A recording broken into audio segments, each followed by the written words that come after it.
go. No.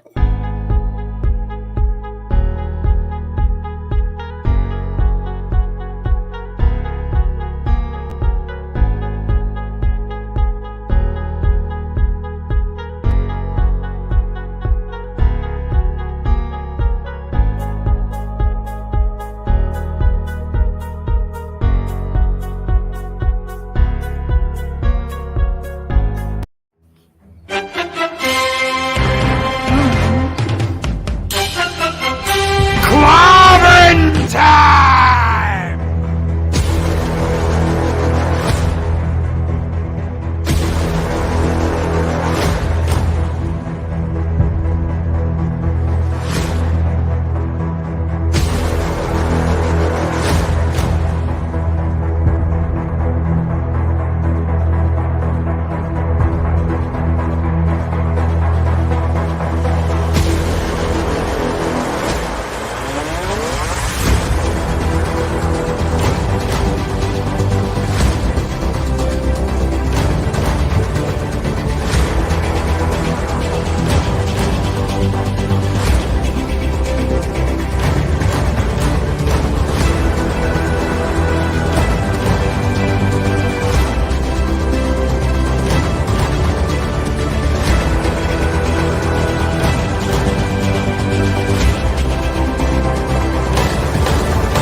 Yeah, welcome and welcome and welcome. Everyone. Hey. Hi. Clobberin Times, issue number, I can't see that far. Oh, 88, 788 overall. Oh my God. Too many, isn't it? And it's 88 just for YouTube, but you know, it's crazy. I actually went through my old calendar from 2020 and I found it. I'd have to go grab it, but I actually found the date where you invited me on your podcast for the first time, back when it was not on YouTube. Oh my goodness. Was that 2020 or was it 2019? Yeah. Okay. I know 2020 felt like 20 years all by itself. Yes. But yeah, no, it was only last year. Yeah. It's only a year ago. Wow, my goodness. All right.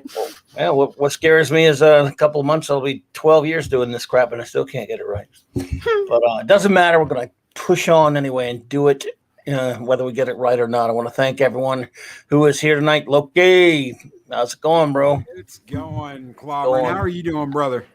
Well, I'm hanging in there, man. I guess I get to do this, so that's something. Isn't that the coolest thing in the fucking world? It is. Do this. Oh my God, yeah. I mean, that's why I do so many of these in a week. I just love it. I've heard people complain. I've heard people say all kinds of shit. I'm like, man, you get to be on YouTube. Why are you complaining? You get to be on YouTube. Absolutely. And before I get to some show notes and get this thing, like this candle, say some hellos to some great buddies who have popped in there. Of course, we have Dave Bob popped in early. Dave Bob, you the man. Great to see you, my friend. My good buddy Ash, who is a new pal and, of course, a member of the Global Geek Gang, international geek show that we do Thursday afternoons now. It is a pleasure to see you as always, sir. And the great master of all wrenchingness is here. Eric K. What's up, buddy? Thanks for being here, my friend, my buddy, my long time, many decades, buddy. Maddie's daddy is here. Yo, brother. Appreciate you. Some listen to a story about a man named Jed is here. My buddy who also sits with us on the International Geeks panel on Thursdays. Yo, buddy. Good to see you in a long time, pal. Explorer of the multiverse every now and then stops into this dimension to join me. I really appreciate it. Good to see you, sir. Some weirdo named Eris of Chaos. I don't know who that is in there. Oh, oops, sorry. Fuck off. Okay. No, God. Parrothead. I guess that's a Jimmy Buffett fan there. Oh, I like the way you say that. Let's see. Mando Mark, what's up, buddy? Good to see you. Alpha, the beginning and the end. Alpha Omega's here. Hey. Good to see everyone. I want to thank, of course, as always, the wonderful, the magnificent Raquel Briggs, man, and everyone who was here Saturday night. I don't know if that may be a record for us, how many people we had, all the views and all the live people in the chat there, going crazy for Star Trek, ending our coverage of the first season of Star Trek, the original only series. We're going to cover it all. We're going to cover all of Star Trek every Saturday night, including this coming Saturday night, where we'll start season 2. And the wonderful Raquel and I will do 4 more episodes. We're doing them in production order, so it's going to feel a little weird doing those in that kind of order. But 4 episodes every week. And man, what a crowd we had, because we had some of the greatest Trek episodes. We had three top 10ers, 2 top 5ers. Oh, nice. And everyone had some fun. Yeah, they had a couple of the greatest ones. We had Silly Edge Forever, and classic. It's considered the greatest by many. I'm partial to Trouble with Tribbles. I can't help it. I know it's just a silly, but it's my favorite. It makes me laugh and smile anytime. So. I've talked to others who was its favorite. My favorite's actually Mira, but I do recognize City on the Edge Forever as the greatest one. Yeah. What about you, Loki? Out of curiosity. Yeah, Loki. Do you have a favorite episode of Star Trek? By the way, just TOS or like all of it? Yeah, well, I mean, just original series. Since we're covering that original series. It's got to be either Mirror or Trouble with Tribbles. I know everybody loves Trouble with Tribbles, so I'd probably go with Mirror just because to me. Either that Spock with a goatee is fucking fantastic. Exactly. But either that or the one with the war machine, Doomsday Machine. That's top 5er for me. Oh, yeah. It's gotta be one of those 3. Trouble with Tribbles, Doomsday Machine, or Mirror. Probably Mirror by a goatee, by a Spock goatee. Mirror. Just by a goatee, not a hair, but by a goatee, an entire goatee. That's my favorite episode of them all. You can't argue with Uhura's outfit either. I mean, honestly. Oh God, no, it's beautiful. And we had we also did another top 5er for me. We did Devil in the Dark, which I absolutely love. And, okay. Errand of Mercy. The only we had 3 super top 5ers and 10ers in that episode. Then we had Operation Annihilate, which it wasn't quite as great. But hello to the great Chris Persia for popping in. Yo, brother, always a pleasure. And the great Rod Thunderheart has popped in. It's good to see you. City and Core Might Maneuver Balance of Terror. Those are great ones, Bob. Dave, Bob. Love them, man. Those are all top ones there. And then, of course, let's see here. Coming up again every Saturday night. That's what we're doing. All of Real Trek, 66 through 05 only. Nothing else counts. Nothing else is Real Trek. That means original series, animated series, TNG, DS9, Voyager, and Enterprise. And that's when it's over. There's no legit Trek after that. And so we'll cover all that 4 episodes at a time. Even the movies, the real movies, for better or worse. So let's see here. Wednesdays, open Geek Foolishness. Thursdays, middle of the day, 1 p.m. Central. I'm really having fun with this one. I'm really glad we started doing this because some of our friends across the pond don't get a chance to be up as late, as you all know. So it's a lot of fun. The International Geek Gang, and it'll be great. Jed and I will have some of our great geek buddies like Ninja Knight and Retro Dickie and Esh and some other fine fellows, I'm sure. Oh, Stephanie Janizek will join us as well, I hope. So anyway, that's a lot of fun. And then this Sunday, big special announcement. I do it every year, the annual Clobberin Time Superman celebration. Superman's birthday, even though it's in the leap year, it's February 29th, for those who don't know. I celebrate it every year, even when there isn't a 29th, which there isn't, of course, as we all know, 4 times every 4 years, right? But doesn't matter. I celebrated on the 28th this time, 3 p.m. Central. Big Superman birthday bash. Of course, real Superman only. No phony airsats, drivelly, filthy Superman will be celebrated. And any of my dear friends who are Superman fans will be allowed to be invited to come in and, of course, talk a little bit about the real Superman. Oh my God. So, with me tonight, of course, is the great Stone Loki, who made that amazing intro for me. Of course, Loki's Mornings of Mischief and 7 Kinds of Mischief. Please, if you have not already, and I'm going to put a link to his channel. Please come see his channel, and we're going to have some fun. I don't know where are we tomorrow night, by the way? Where 24, are we doing right? Yeah, 24. 24/7 channel? No, we're on Clobberin Time's channel tomorrow. Oh, we're skipping 24. Yeah, 24 was last week. 24. Okay. So we're on your channel tomorrow. As far as I know, I thought that's what we were doing. Oh God, I'm fine with it. Okay, we'll be here. Yeah, we'll be here tomorrow. I better schedule it then. So I guess we will be here tomorrow. Maybe we should have had a meeting Saturday. Yeah, I did. Nobody wanted to. I tried. I try, guys. I do. I tried it. I know, even though my name says Heiress of Chaos, I try to instigate some kind of organization here, and sometimes mischief is just overpowering. Sometimes. Yeah, well, I know we were, buddy, but I'm fine with it. I think I can handle it. I'll have to schedule it, I suppose. Yeah. Now, when I schedule it, well, I'll ask you about it later. I was going to ask you how you want it scheduled and all that good stuff. So. Yeah. But we'll do that. Yeah, here's fine. I mean, I thought it was since we skipped 24 last week. Yeah, because of weather and shit. Yeah, well, that's cool though. We'll do it right here if we want. Hey, wherever you want to do it. And there's Heiress. Please go on that link, and if you have not already, please subscribe to Loki's channel. And there's a link for Heiress's channel. Please go there, subscribe to her. She does only one show, right? I do stuff. Yeah, I do stuff on Saturdays at 2 p.m. Basically, we find me in Project Storytime. Y'all will know him as Josh. He and I go over videos, and we pause and we critique, and then we play it, and it lasts for 5 hours. I eat. If you like EFAP, you'll like that. There you go. There's my channel pitch. Totally 100% nailed that. Anyway, moving on. Please save me from myself. Oh well. You do 5 hours on one show every week. Oh yeah. Yeah. I need to stop. I get really awkward when I start talking about my channel. Somebody stop me, please. Please stop. Yep. Stop. You're making me drown in the awkward. I don't like it. Stop it. And when he say probably doesn't help either, does it? No.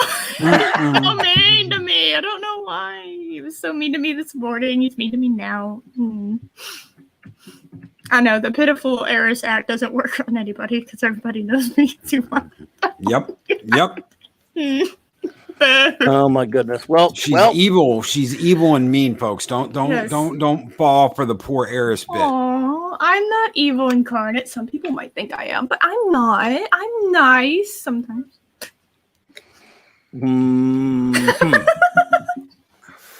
Well, oh, no one believes me. The chat's turning against me. Dave Bob, not the Dave. Chat's mean. Dave Bob, no. Exactly. You were the chosen one. Why did you not? Exactly, Dave Bob. That's just keep going. Keep coming with the uh-huhs. No. Everyone. Anyway, so that Wandavision that show, whatever the fuck, that thing. Agatha, it was Agatha all along. It was. Sing that again. That's what no. That was it. That's all you're getting. Oh.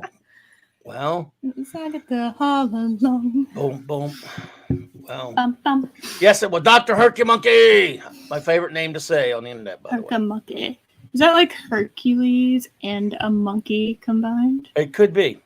With a Frankenstein avatar. That is and he's a dark man. He is like all types. It could well be. Oh my god. Absolutely. Well, I'll tell you what, Loki, since Heiress you didn't watch it, did you, Heiress? Or you did? Yes, no, I did. Yeah, that's why I sang the song. No, that's why I sang the song at the end because By the way, there was a mid-credit scene. Y'all caught that, right? Yep. Yes. Nice. I actually forgot what it was. Thank God I went on Wikipedia because I would have skipped that entirely. Some people are saying he's the devil. That's Mephisto. Yeah. I don't think it is. I still think the guy in the commercial is Mephisto. The guy in the commercial because he's represented as a shark in the last commercial before this one. He's still represented as a shark, and he's still talking about the magic, like how can you still be alive with some magic? The yogurt, the go-gurt, whatever. Oh, he's like literally Satan. Oh, yeah. Yeah. Oh, no, and he is okay. So according, because I know my comic book so well, I'm having to look up at Wikipedia, and it's saying that he is apparently he's single. So anybody out there who is interested, he's single. Anyway, one of his allies is Agatha, so that's kind of interesting. Well, yes, that is true. Well, by the way, Canadian Spider-Man, who does whatever a Canadian Spider-Man can, is here. Spider-Can, sorry. Hail, Canadian Spider-Man. Now, does he stick from places because he's a spider, or because there's maple syrup on his fingers? Hopefully he will tell us, but that would kind of compromise his secret identity there. Yeah, that's true. I just assume every Canadian drinks maple syrup. Is there a Canadian wolf Spider-Man? Oh no, we don't bring Batwoman into this. No, we talk about good things. No. Does whatever. No. Canadian wolf bite. I don't know. Is there such a thing? There might be. Your Muslim uncle, welcome, my friend. It's always good to see you. I've seen you in many chats and everything. And I appreciate you. Chris Burgess says, wasn't Evan Peters the one who voiced the shark? I don't know. Did he voice the shark in the commercial? Oh, let me look. Could be. I don't know. I'm looking. Wow, could be. I don't know. That would be. Why would he? Well, Loki, what'd you think of this one? We were kind of bringing up backstage the whole like thing where it's like, oh my God, Agatha's the bad guy, and she killed Fluffy. She killed Sparky. Did we not all already fucking know this just from watching the show? Yeah. No, I like the song. I like the song. I do. I like the song. I like the reveal, but they treat us like we're dumbasses. Yeah. And that's not how it is. We all knew this was coming. We all knew that Agatha was a villain here. Well, they did. I think they all knew. Everyone knew, because last episode they had her. You kind of started to have doubts. You're like, oh, wait, does she not know what's going on? No, not me. She's a very good actress. No. I knew that whole scene in the car was all bullshit. Well, I'm just not used to good acting. I had to watch Batwoman this morning.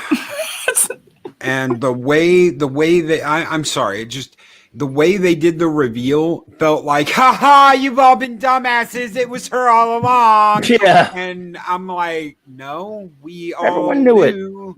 Everyone knew who the fuck she was. Yeah, We've been talking about her since the first episode. Oh, look at her necklace. What is the symbol on her necklace? This is Agatha Hartnett. Yeah, no, we figured that out in the first comic book round table. After that first episode, that Steven brought it up and we all talked about it. Yeah. So why are they doing this? Like, oh my God, it's been her all along, and she killed Sparky too. I like the song, but guys, we knew already. I thought it was just charming. I don't know. I didn't read too much into it. I just thought it was charming. I have it stuck in my head now. Damn it. Well, they made it a long time ago. I guess at that point, perhaps they were under the impression that it would be some kind of big reveal thing. And if they were, I don't know why they were, but they must have been. I don't know why. Yeah. I like the song. I like the reveal was great. And I think it just worked with what was happening around it. I really don't think it was like, ha, you didn't know? Well, here you go. Yeah, it's a big reveal. I don't know. I felt like everyone knew. If you had Google and you looked up Agnes and whatever her last name was, I don't remember, but if you just looked up Agnes Marvel. They were firing people for less. They fired people for revealing less than what been on Twitter.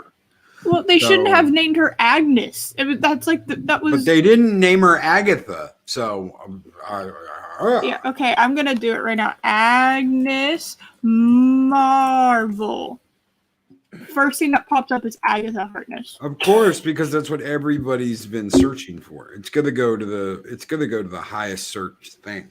I'm just saying that's what it did. That's what we did back in like the first episode, though. Is if you look up Agnes Marvel, that's one of her aliases in the comics. So like that's just what's gonna come up, and everyone's like, oh, Agatha, and then you go in and it's like, oh, she's related to Scarlet Witch. Oh, she's bad guy. Oh, she's all this other stuff, and it's like, okay. No, they underestimated the geek community, I guess. I mean, they really. I really don't know if they made her dress up like a witch for the Halloween episode. I don't know if they really thought they were getting away with anything. I'm serious. Like, they know people are analyzing the shit out of what's happening in every episode, down to the frame. And then they stick a witch costume on her. I don't know. I feel like they were kind of just like, yeah, we kind of knew you knew, but we, whatever. Kind of just, it was just a charming little music number. Maybe I'm too optimistic. I don't know. Maybe you are. See, in Marvel, Agatha has always had a more friendly relationship with Wanda. So for her being the villain in this, that's not something that's common. You're not just go look up Agnes Marvel and see Agatha villain. No. Not going to connect the dots until now. See, before, she's had a generally supportive role and relationship with Wanda. She taught Wanda. So for her to I'm the villain of the story, that's something that is like now. Oh, well. It was Agatha all along. But we all knew it was Agatha all along.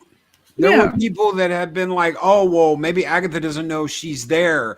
Maybe Agatha is behind the scenes. Remember when Agatha was talking about the twins and was like, do you want me to start over? Do you want me to start from the top? Yeah.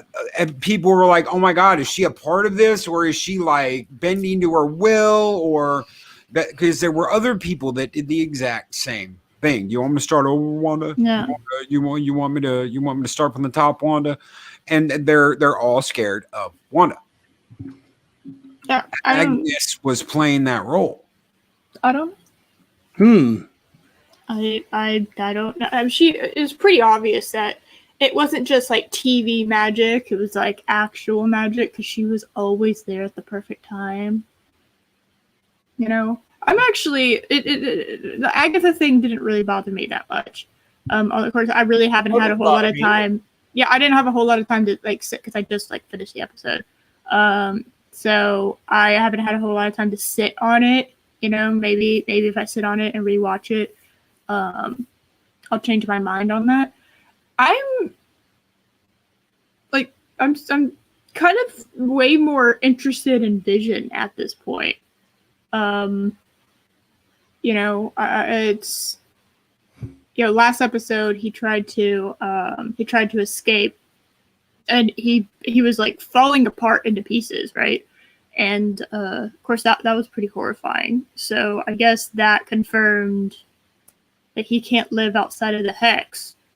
But now it's like, okay, has she grown so powerful that she's now just she breathed life into him, or is that Agatha now? I don't know what all is Agatha and what is all Scarlet Witch. I don't know. I know they showed us little clips that she, she did this, but it's like, but then who the hell's Pedro? Who the hell is like, what the hell is happening? Look at the first episode. In the very first episode, Agnes is the first one to come over to her house. She was like, oh my God, you got everything together so quickly. Like, how did you get your house in order, so fast? And Wanda lied to her and said that she had movers. She used a moving service in the very first episode. Agnes knows that she's lying, though. Agnes, whatever you want to call her, she's all the same person, but she is still posing as her neighbor to the right. Yeah, they like really ramped it up this episode. And that's not her power being used to do the hex.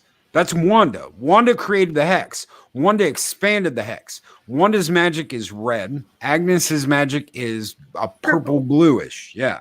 No, you can call it blue violet or whatever.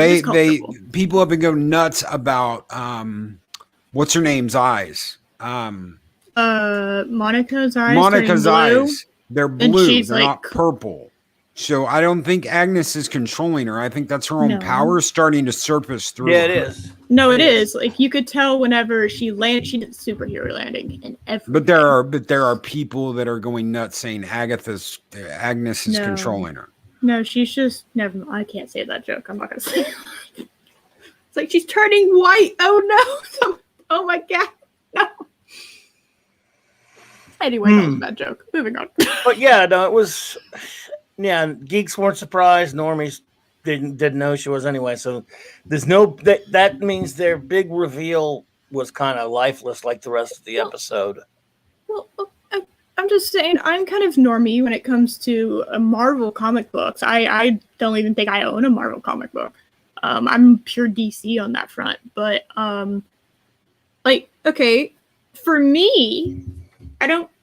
It doesn't really have a whole lot of weight because I don't know this character that well. Exactly. And so I'm coming from that normie point of view. So now I have to think, okay, I have a bunch of, nerd friends, right? I mean, I'm pretty much exclusively nerd friends. And I can imagine not like just being mainstream kind of normie, just you're watching the show just because you love the MCU. You have no idea who Agatha Harkness is. I barely know who she is. Basically, my extent of knowledge is a Wikipedia page. So I don't even know how other people are feeling. They're like, oh my God, it's a big reveal. It's like, but they don't know who that is. Like at the end of Infinity War, no one knew what that symbol was on Fury's little like device. They had to look that up.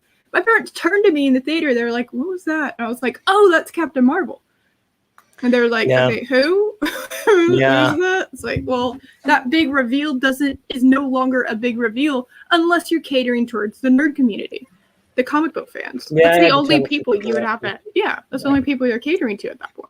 Well, yeah, but again, it wasn't that big of a reveal. I understand it wasn't. It was really. It had very little impact with geeks, other than geeks going, "Yep, I knew it." And with normies, they were like, "Well, who?" Okay, so it was her behind everything, whoever she is. Great. And it was a cute song, I guess, but this was, I think, the first week where there was absolutely nothing in the episode that gave me any kind of entertainment whatsoever. It was not. I just think it's definitely going down the MCU road that we all thought they were going to go down. And we've had clues all the way since about the fourth or fifth episode. Ever since Monica showed up, it's becoming more and more clear. Cardinal Sin just popped in. Great to see you, my friend. Anybody that didn't catch that didn't catch that when Monica was going back into Sword, and the director is like, I had to take over from your mother, and I was the only one left. Yeah. I'm like, he is so gonna be full of himself, up his own ass. Crap. Yep. And she's gonna be the one that takes over and runs everything. Well, that's about when it started. By the way, Mark D with the C, my good friend. Thanks for being here, but it's always good to seeing you. Yes, Agatha Harkness did start out in a Kirby Lee FF comic book where she was Franklin's nanny, and that it's a classic. In fact, she was pretty badass even in that one. She handed the Frightful Four their ass, the whole Frightful Four. I mean, she's pretty badass in that one, but after that, she was mostly just that for the longest time until she started getting involved with Wanda in the comics. But let's see. Cardinal Sin, my good friend, thank you for popping in, buddy. 32 Flavors of Nick Weiser is here, my good friend. Hey, bub, good to see you. Let's see if anybody else. Tim Myers, welcome, my friend. A lot of good buddies. Fat Steven Seagal is here. Hey. I've got the screen so far in front of me I can barely see it. Mark, the infinitely tired out, is here. One of the things you got to think about too is Agatha has spent a week pretending to be under Wanda's hex. Yep. She has spent a week manipulating everything behind the scenes and manipulating Wanda and everyone else, because she was the one who dropped the fact that Monica had no home. She was talking to Lloyd. I don't even remember most of the male cast in this show because you've only seen them you saw them in the first episode and that was it. Every other time you've seen them, it's like, hello, I forgot your name. What's the mailman's name? What's Vision's friends' names? What about the guys that were in the Neighborhood Watch? Do you remember any of their names? Hank, No. Lloyd, Frank, who knows? But it's one of them. And he's sitting there and he's like cutting into the wall with the jigsaw. Was that because Agatha? Was that because it was Wanda? Was Wanda losing control? What was that about? Why do we have this? There are going to be a million things in this that are not explained because the people who wrote them did not take the time to think them out. Well, I mean, I think it was kind of explained, at least in the, not this episode, but the previous one, where, like, whoever's in her radius, there's a radius that she has where she has more control over people. And everyone outside that radius slowly but surely just ceases. Like, they stop moving. It's like they're frozen in time, waiting for her to show up, you know? I think she starts, whenever her power or her focus is more on something else, I think that's when, like, he starts cutting into the stuff or whatever. I think people start glitching. I guess is the better way to put that. Fast Steven Seagal, that is a good question. I think it probably is, but I don't know if that's true or not. If you can tell what comic books they're mining by, if you know enough about certain things in comic history, by looking at the end credits, the acknowledgments when they finally fixed those a couple of weeks ago. And so far, those haven't changed. I haven't seen any reference to what you're talking about, creators that had anything to do with what you're talking about there. But it doesn't mean it isn't happening. And Dave Bob, let's see, he's pissed so far that they haven't revealed the astrophysicist. I have a feeling when they do reveal it, I'm going to be pissed. I have a feeling that's going to be the thing that drives me off the deep end when they announce who that is. Wait, what do you mean? Did I miss something? The aforementioned astrophysicist that Monica Rambeau keeps alluding to. Oh, okay. If you'll remember, she's mentioned him a couple of times, right? I believe, if I remember right. I don't. Okay, I'm not that familiar with Fantastic Four. Are any of them astrophysicists? Reed Richards is everything. He's everything. So it's probably not him now. Everyone keeps thinking. I've heard people say it's Reed Richards. I don't think so. I think it's going to be cool. I hope it isn't. Please don't. Because I'm going to be pissed. I got plenty of time to wait before I get pissed off at the horrible MCU castings, especially if it's true about Jennifer Lawrence as Sue Richards. Oh, God. Oh, wow. Just bring back Jessica Alba. What is that? Jessica Alba? Jesus. The Reed Richards casting is going to drive me off the deep end, I'm pretty sure. So I would rather not see that just yet. The show's already aggravating me enough. All the men in it are morons, including Vision. We're now to that point where the men are caricatures, really bad, stupid, idiotic caricatures.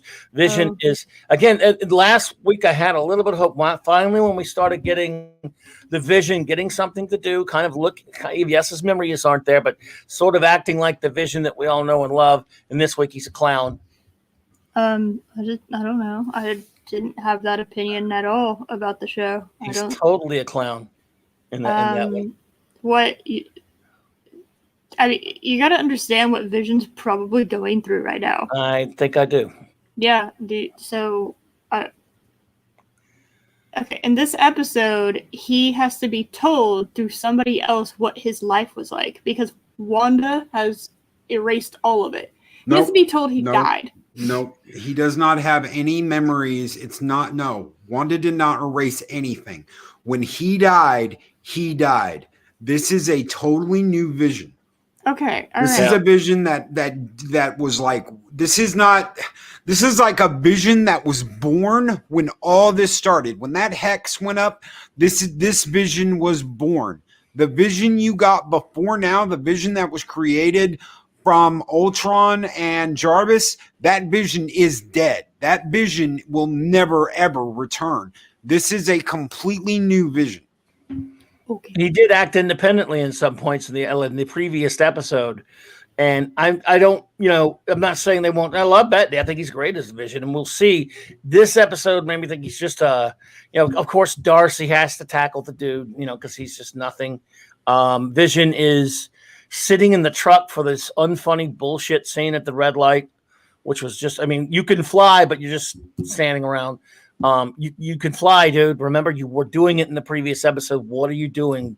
Well, because we need to stretch this shit out. We need to have filler. We need to make it funny. The sitcom stuff's really gotten old to me. I'm sorry. I didn't really like this one at all. And I think they're just piddling around too much for me.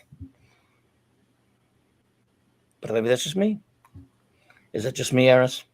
I mean, I disagree about the men and women thing, but that's just me too, I guess. You don't think the men are a bunch of bozos in this thing? I think Vision's confused. I think Agent Wu has always been an idiot. Yeah, not in the comics, but in the MCU. And I think the director dude was they needed some other. They were gonna make some other external besides whoever the villain was, which we all knew was Agatha. And they're gonna have an external villain too of the Hex, and I think he was like the obvious candidate. I don't know. I guess I'm just not seeing the wokeness in this. Oh well. If you haven't seen it yet, maybe you'll see it when it goes full on in the next episode or two. And I hope it doesn't. But it's clearly been building up. Again, Monica's annoying. Monica, I thought she was kind of okay at first. The actress is fine. I just think she's just get ready. She is going to be the what do they like to say? The key to everything. Oh. But, okay. I guess I just really disagree with y'all on this woke shit this week. I don't think there's any woke shit happening in this. Any? None? No. I don't think there's any. No. I don't think there's any woke shit. Okay. Nope. I don't see any politics happening. No. You don't see them building the MCU as we speak? No. I think that... Okay. Yeah, I think that there is obviously... I have a lot of concerns with Thor: Love and Thunder. Every time I hear another announcement from that fucking movie, it's worse. It makes the movie worse. But I think Monica Rambeau is a good character. I like the actress. I like Wanda. I love me a good female villain. So if Agatha is going to be a female villain, all right, but you got to stay toe to toe with my girl Hela, all right. I don't know. And Darcy's like always been super intelligent. It's nothing's forced on me. Like Monica, there's a reason why she's the way she is. There's a reason why Darcy is the way that she is, and Wanda is who she is. And Agatha is, I guess I just don't see it being forced. I see this as natural development. I don't see this as what speech? What do you mean, Monica's her last speech? What speech? Didn't she ask to use the words "my truth"? Yeah, but that's just a cringe thing that a lot of people say nowadays. So that's not just necessarily a woke thing. That's just a cringe thing. Look at Wu. Look at the director. Look at the director. Look at Vision. Multiple men in this series, they don't have balls at all. Wu doesn't have any nuts. He's a follower. He's a beta male. Always been Vision does not have any balls. He is a beta male. The director does not have any balls. He's a dumbass. There's a difference between having a set of balls and being a dumbass, and he is a dumbass. He is making dumb decisions, irrational, dumb decisions because he wants Vision. And Monica's going to be right. Monica's been right, and Monica's going to be right. And no guy on this show is going to be correct. Vision has been a fool since the very beginning of the show. In every episode, Vision has been a fool. And you're right about Jimmy Woo, but that did start when he was an Ant-Man and Wasp, but he was that was a very woke film as well. And this is so that's continued over from that, but he's not that way in comics. He's not a joke in comics when he was in the old Shield comics by Stranko, things like that. So he's a joke now for because I can handle like almost like the way what's his name Paulson was. Paulson wasn't a joke. You mean like Coulson, thank you. Mm-hmm. Coulson wasn't a joke. Coulson was jokey. He was funny, but he wasn't a joke. Take his dying scene where he shoots Loki in his dying scene with that pulse gun. Okay, he's like, oh, so that's what it does. No point in time is he just like tripping over himself as a joke. He's that guy. He's that guy that was in Iron Man. He's the Shield guy. That's how you were introduced to them, and that's the difference between Marvel Studios and Disney Studios. Yeah, it started to kick in at a certain point really bad, the MCU type stuff that they were building up to.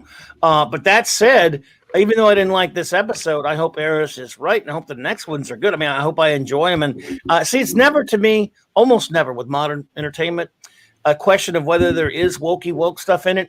There's a scale now. And I watch a new episode of something, and it depends on how much of it is in that particular episode or show, because you just have to put up with stuff now because it's just going to be in there. And if I see something, and there's a few things here and there, but for the most part, I thought it was okay, I'll usually give it kind of a pass. I'll try. I really will. And if this one is entertaining and has a nice conclusion for the next 2 episodes, I'll be all over it saying, well, I really enjoyed it, because up until this episode, I've been on the side of this show. I've seen the wokey stuff in there, but I like the show. It's just this one, I thought, and by the way, it is probably, it's fair to say, Eris, that you probably say that I'm making a bit too much about some of the woke stuff I saw in this one, or letting it bother me too much. That could be a fair thing to say, because they could pick up the next 2 episodes and not see much of that in there. So, but I just didn't think this was a very good episode, and even just on an entertaining level.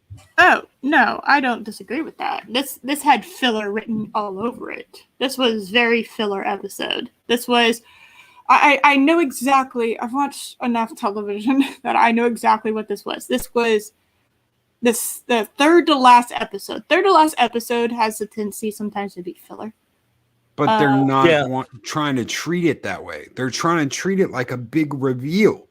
Like, this is the big reveal episode. They're not trying to treat it like a filler episode, even though you've got Vision sitting in front of an ice cream truck, a taco truck, a funnel cake truck, giving a stupid interview that even he was like, why am I sitting here doing this instead of flying off and confronting Wanda for the shit that she's done? Yeah, no, I understand that. This was clearly the Office episode. They're running out of sitcoms. They're running out because sitcoms have died pretty much entirely. Yeah, and so there's not a whole lot to pull from anymore. And also, like what I was saying, third episode filler, not a shock on that front.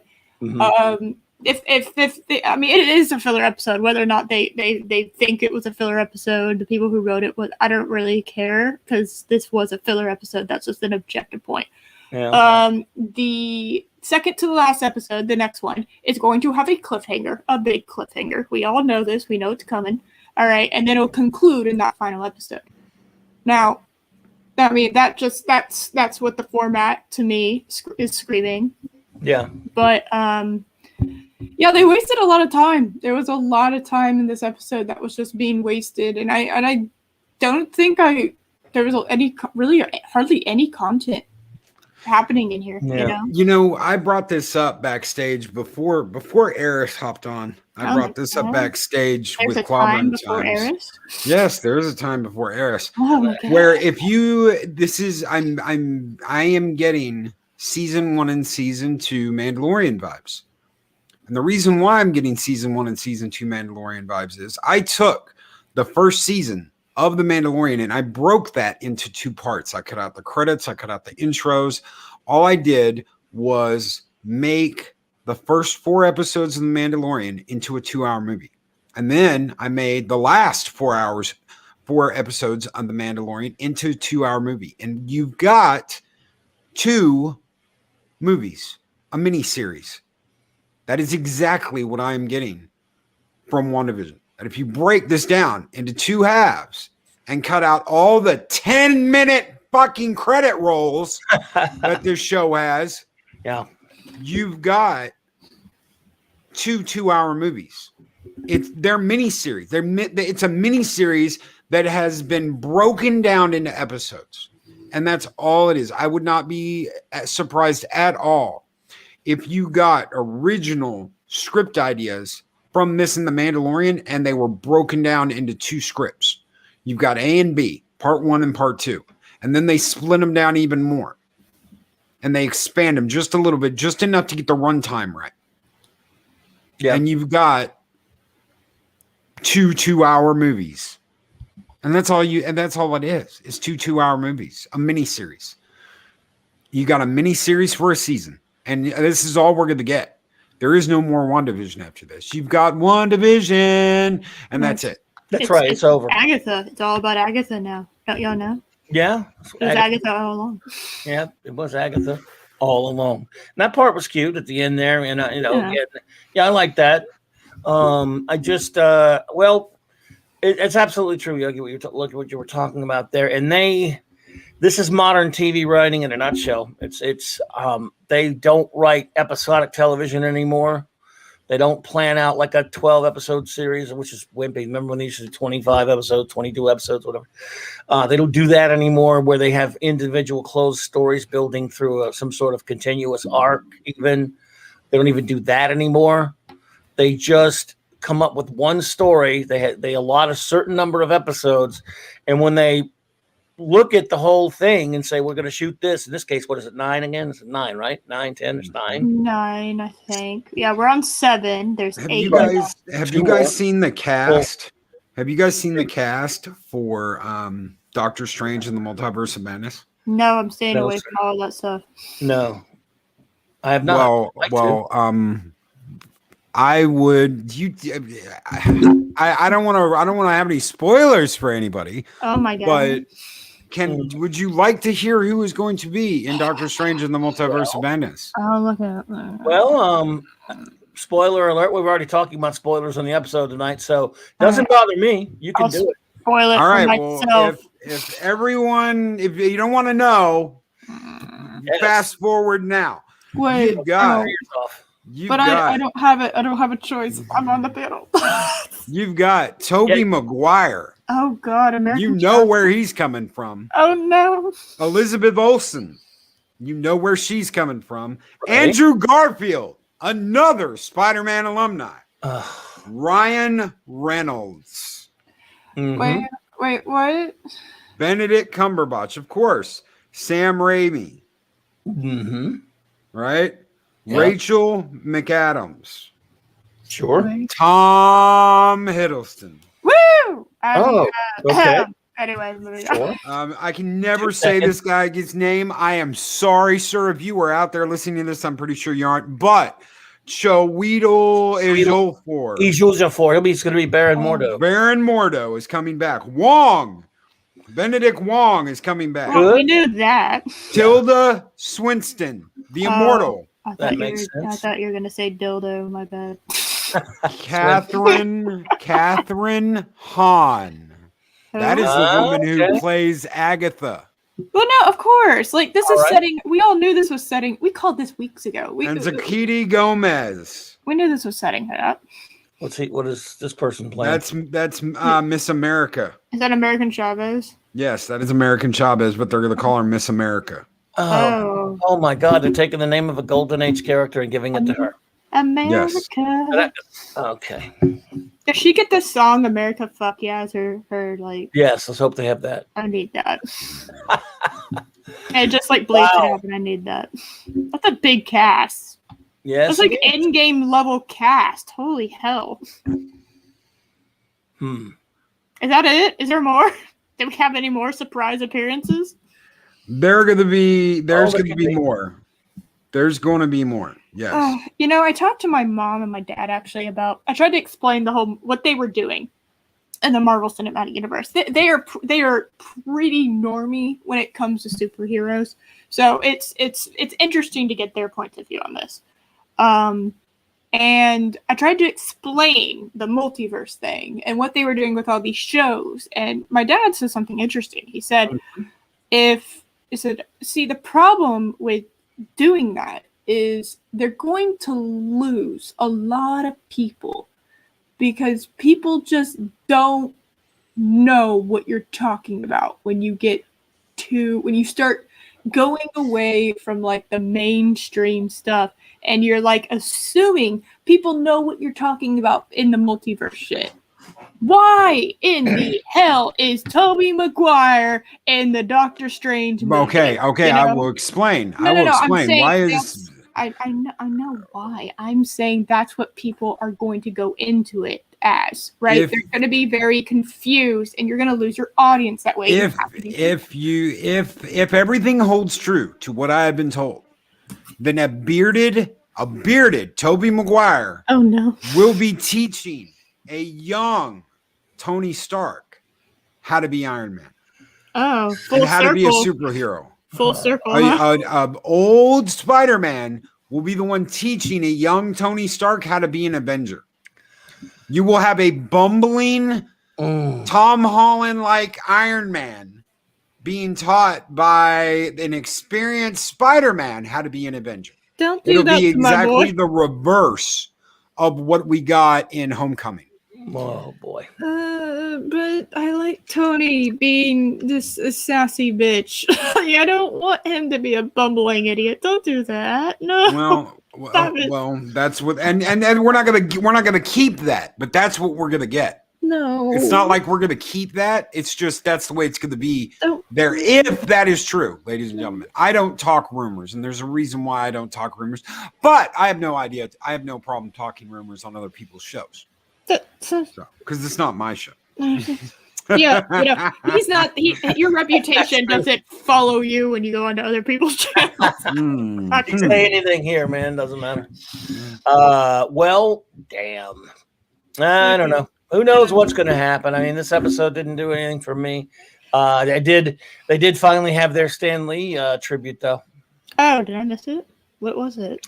Well, yeah. I mean, it was on a license plate on some vehicle. I forgot the vehicle now. There was a license plate. There was a customized plate with Wanda's name on it, and it had the date on it was I guess 12/22/28 or something. I mean 12/28/22, which is Stanley's birthday. So nice. Something like that. Pretty sure that was his birthday. I saw it on some license plate. You could barely see it, but I've been wondering if they were going to have something for him. And did you hear about the Adam Hugel rumor? Huh? He's been tapped to play Rintra. What? Oh no. Who? It's a Minotaur that can hop between the multiverses. Oh. Adam who? Hugel. Hugel. Hugill. Hail Alex James. He's a Minotaur that can jump between the different dimensions. You know, like a normal Minotaur. He's green too. He's green. Oh, so he's definitely Loki's. Wow. Or he's I don't know, you know. Well. Okay. I don't know what to make of this anymore. There you go. Well. Yeah, I don't know. There's really not much to talk about. Though this episode, it was. We all admitted it was filler. Go ahead. Oh, I was just saying, you know how they could have made it better if they would have just ran with the fact, became very meta with it being filler. Because this whole thing is the idea that it's a television show, right? Quote unquote. It's different TV shows that it's representing, every episode. If they would have just embraced that it was a filler episode. And just run with that as the concept for that episode. You can't have her doing the big reveal at the end then. No. That was a mid-season finale level stuff. Or if it was better covered up, a cliffhanger for I don't know what the cliffhanger's going to be in the next episode, but it's the longest one. It's 48 minutes or something. Well, one thing missing from it that's in all the MCU movies, for better or worse, and it's been missing since the beginning, is some compelling or all-out fun superhero action.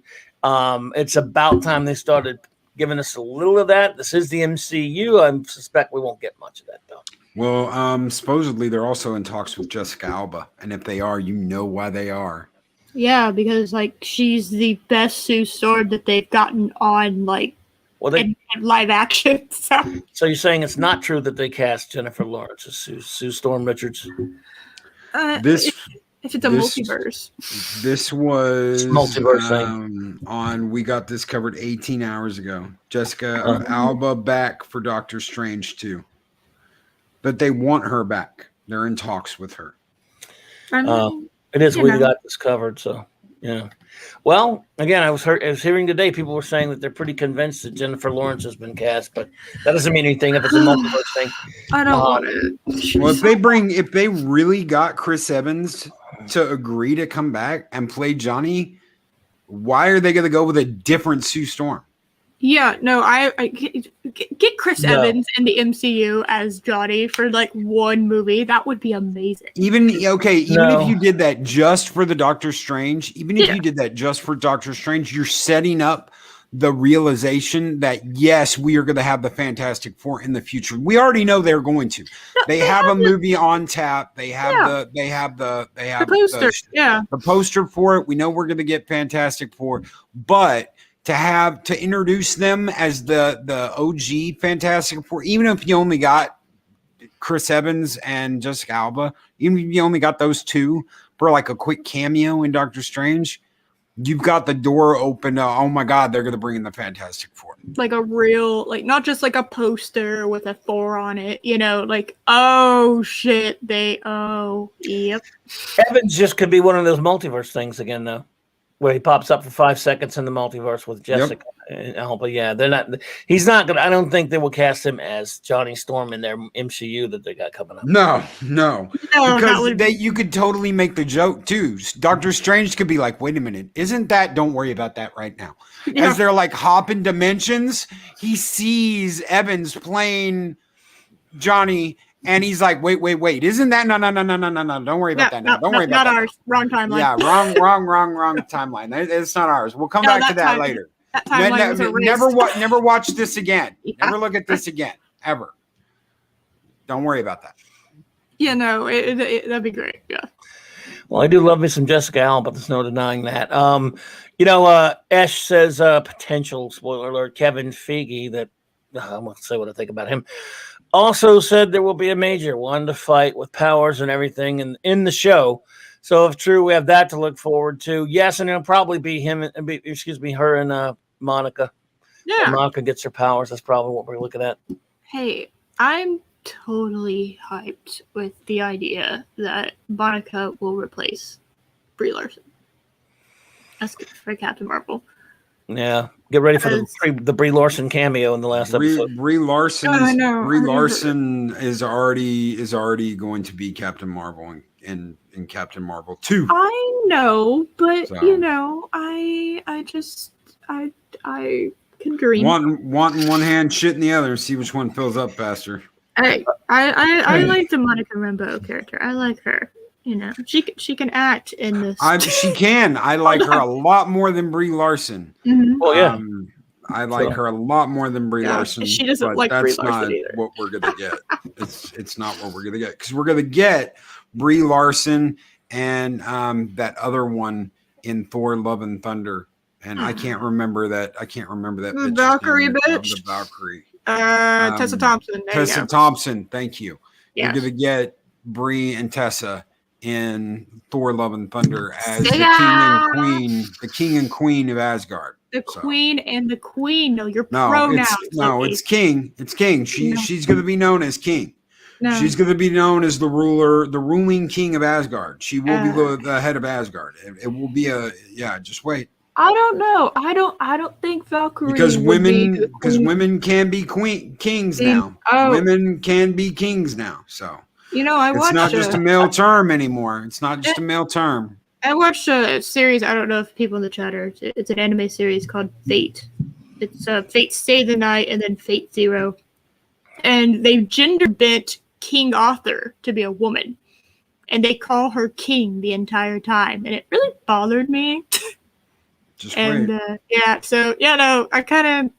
know they can do that now, but I mean, I'd rather be called a goddess personally.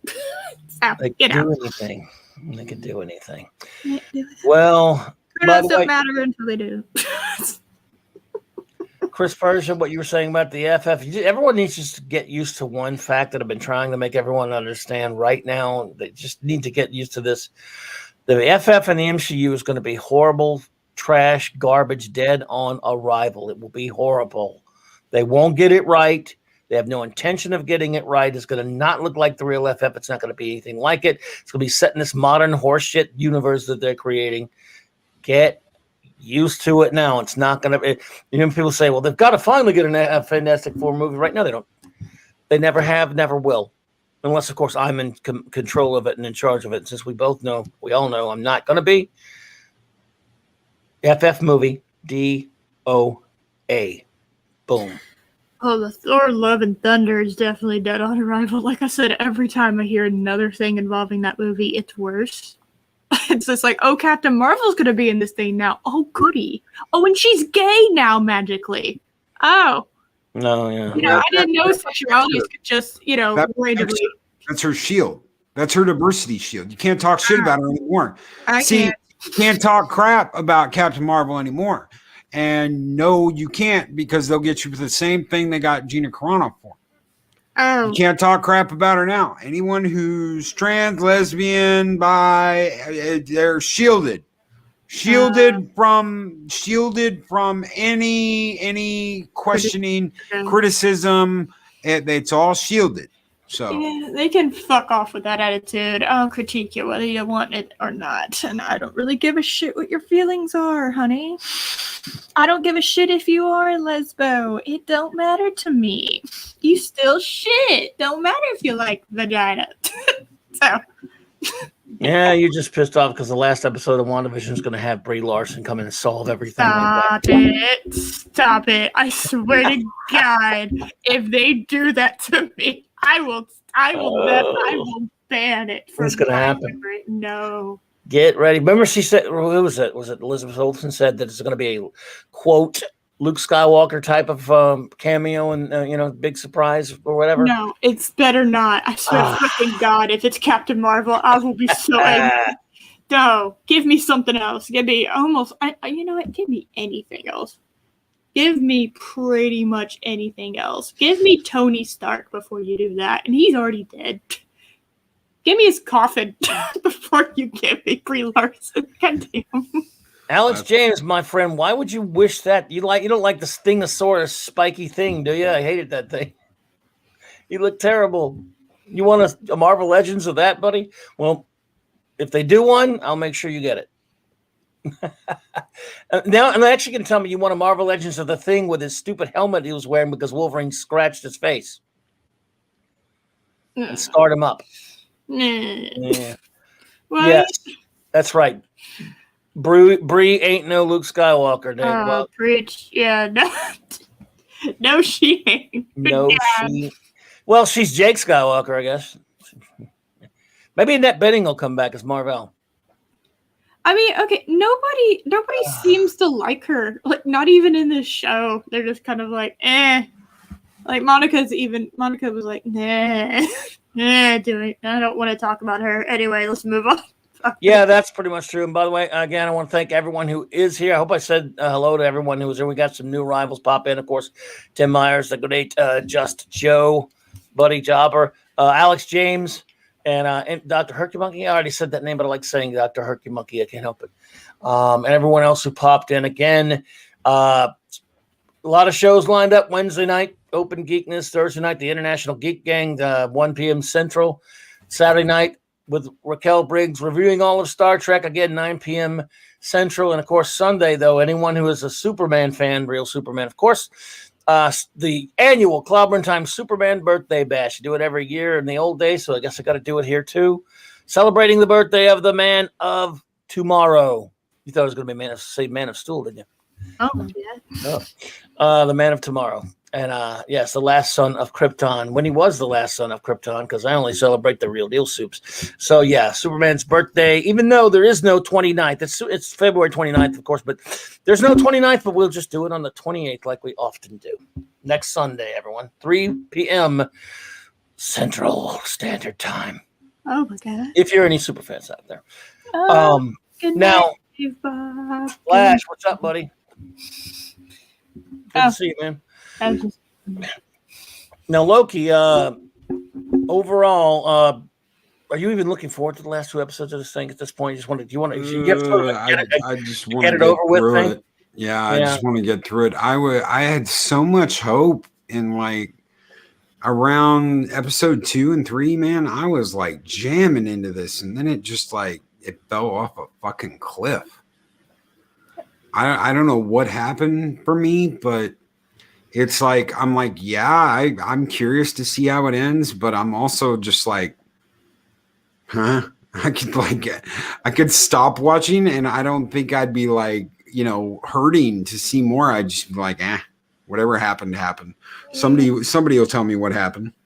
yeah, you're actually, because I went like 2 or 3 weeks without watching an episode, and I didn't really felt like I missed anything, I don't know what it was, but this is a consistent thing throughout a lot of modern day television. They just can't stick the landing. That's true. They can't do it. It's so frustrating. It's like almost every single show, like new show that I've heard someone else watch. They can't stick the landing.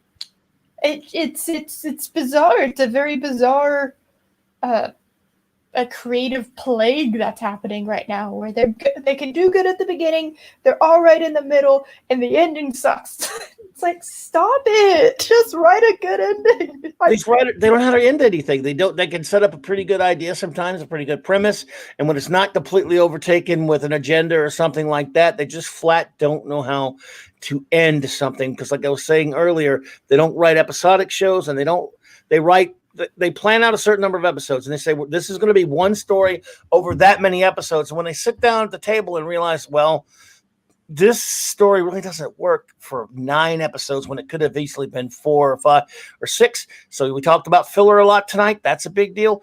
And so we're going to have to stretch this thing out. That's part of the problem. And they start kind of killing interest with some of the filler stuff.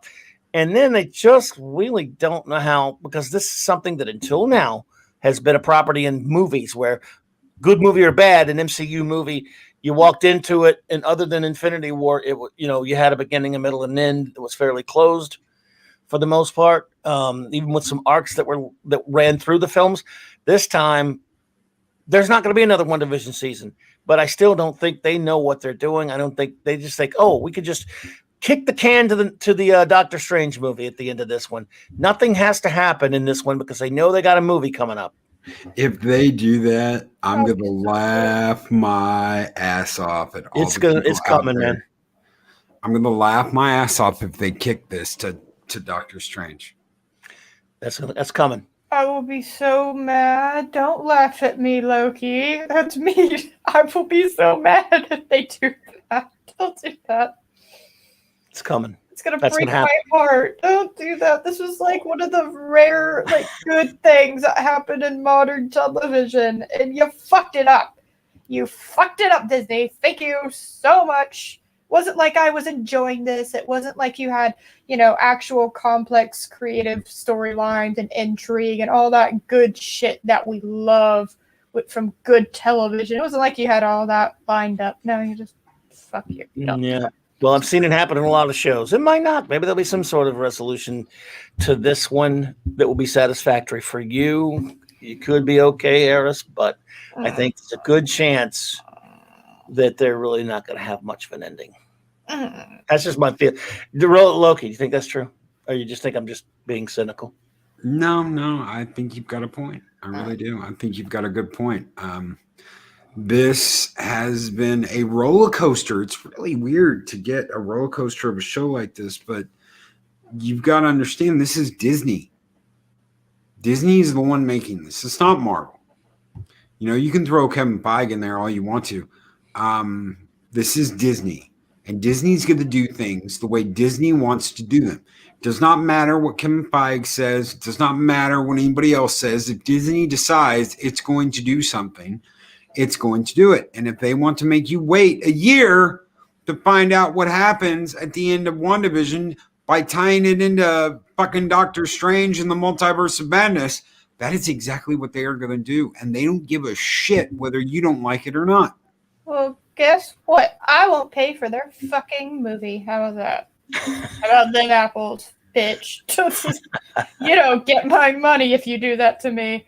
If I don't get a cliffhanger in the next episode, I'm going to be so concerned into that next one.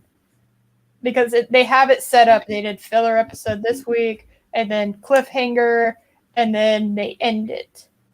If they just what they could do, I am trying to be optimistic. Okay, in episode 9, what they could do is have her be the villain, which has already been rumored for Doctor Strange too.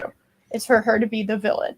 If so, for Wanda to become the villain, whether under Agatha's control or not, I'm not sure.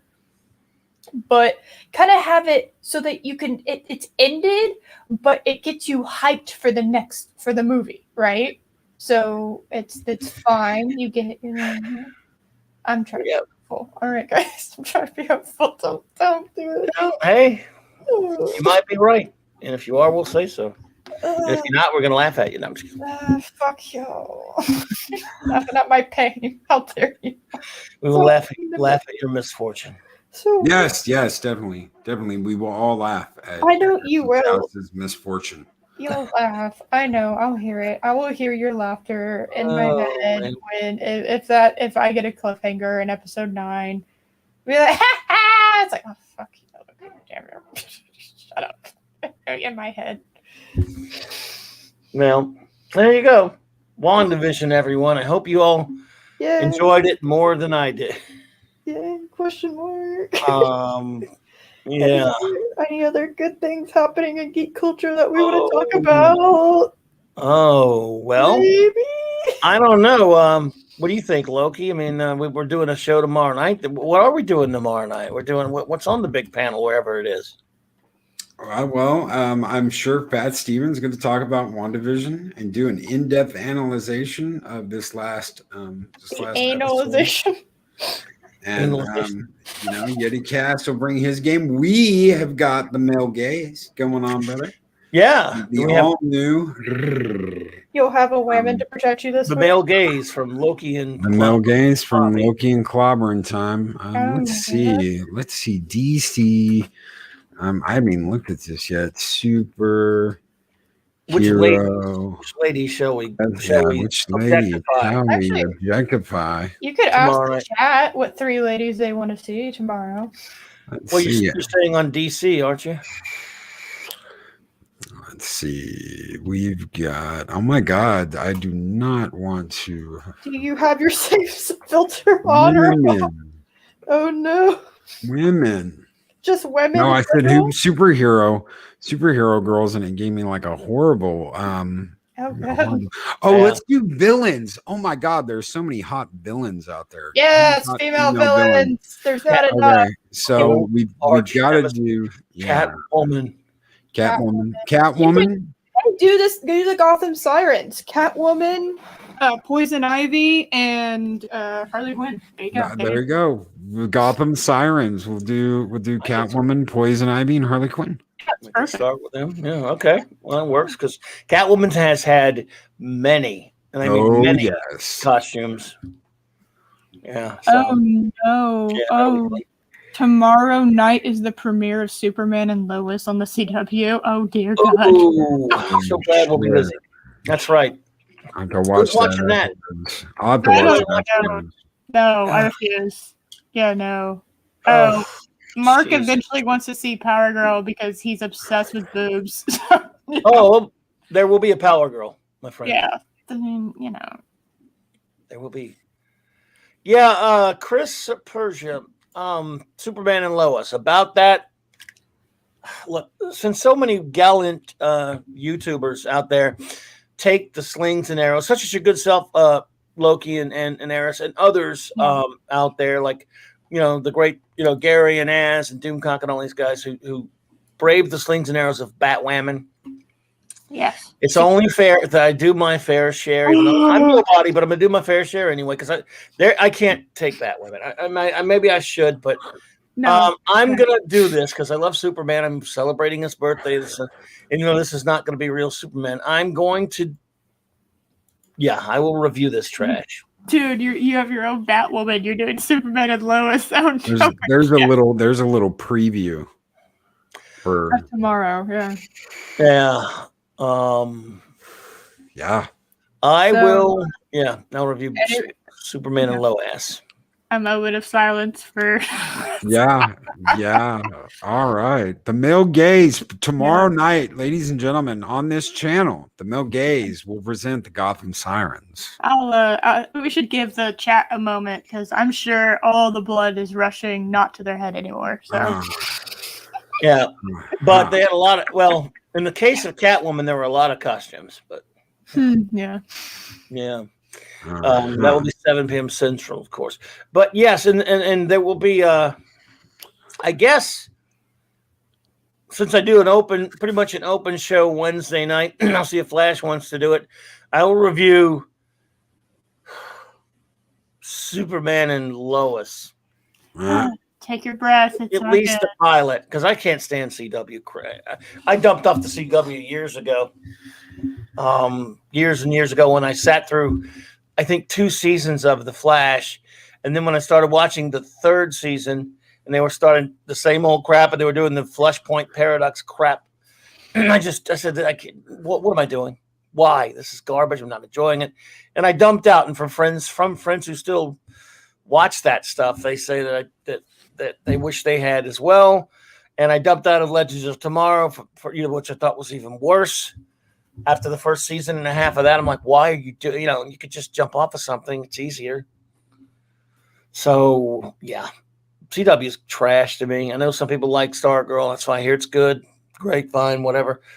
I can't touch CW. But they're calling it. It is ostensibly a Superman show. And again, since so many people take the slings and arrows on the other ones, I'll do this one. At least the pilot. At least. So you don't have to. Yeah. I was getting distracted by the picture myself. Can we? Yeah. I think we all are. I'm just kind of lost. Lost into where Harley's hand is right now. Yeah, sure. I was staring at her hand, right? Okay. Yeah. Mm-hmm. Whatever. All right. Yes, that is. What were we saying? What else is happening in geek news anyway? I think we pretty much covered it. Everyone's covering all of the. Everything's covered to death.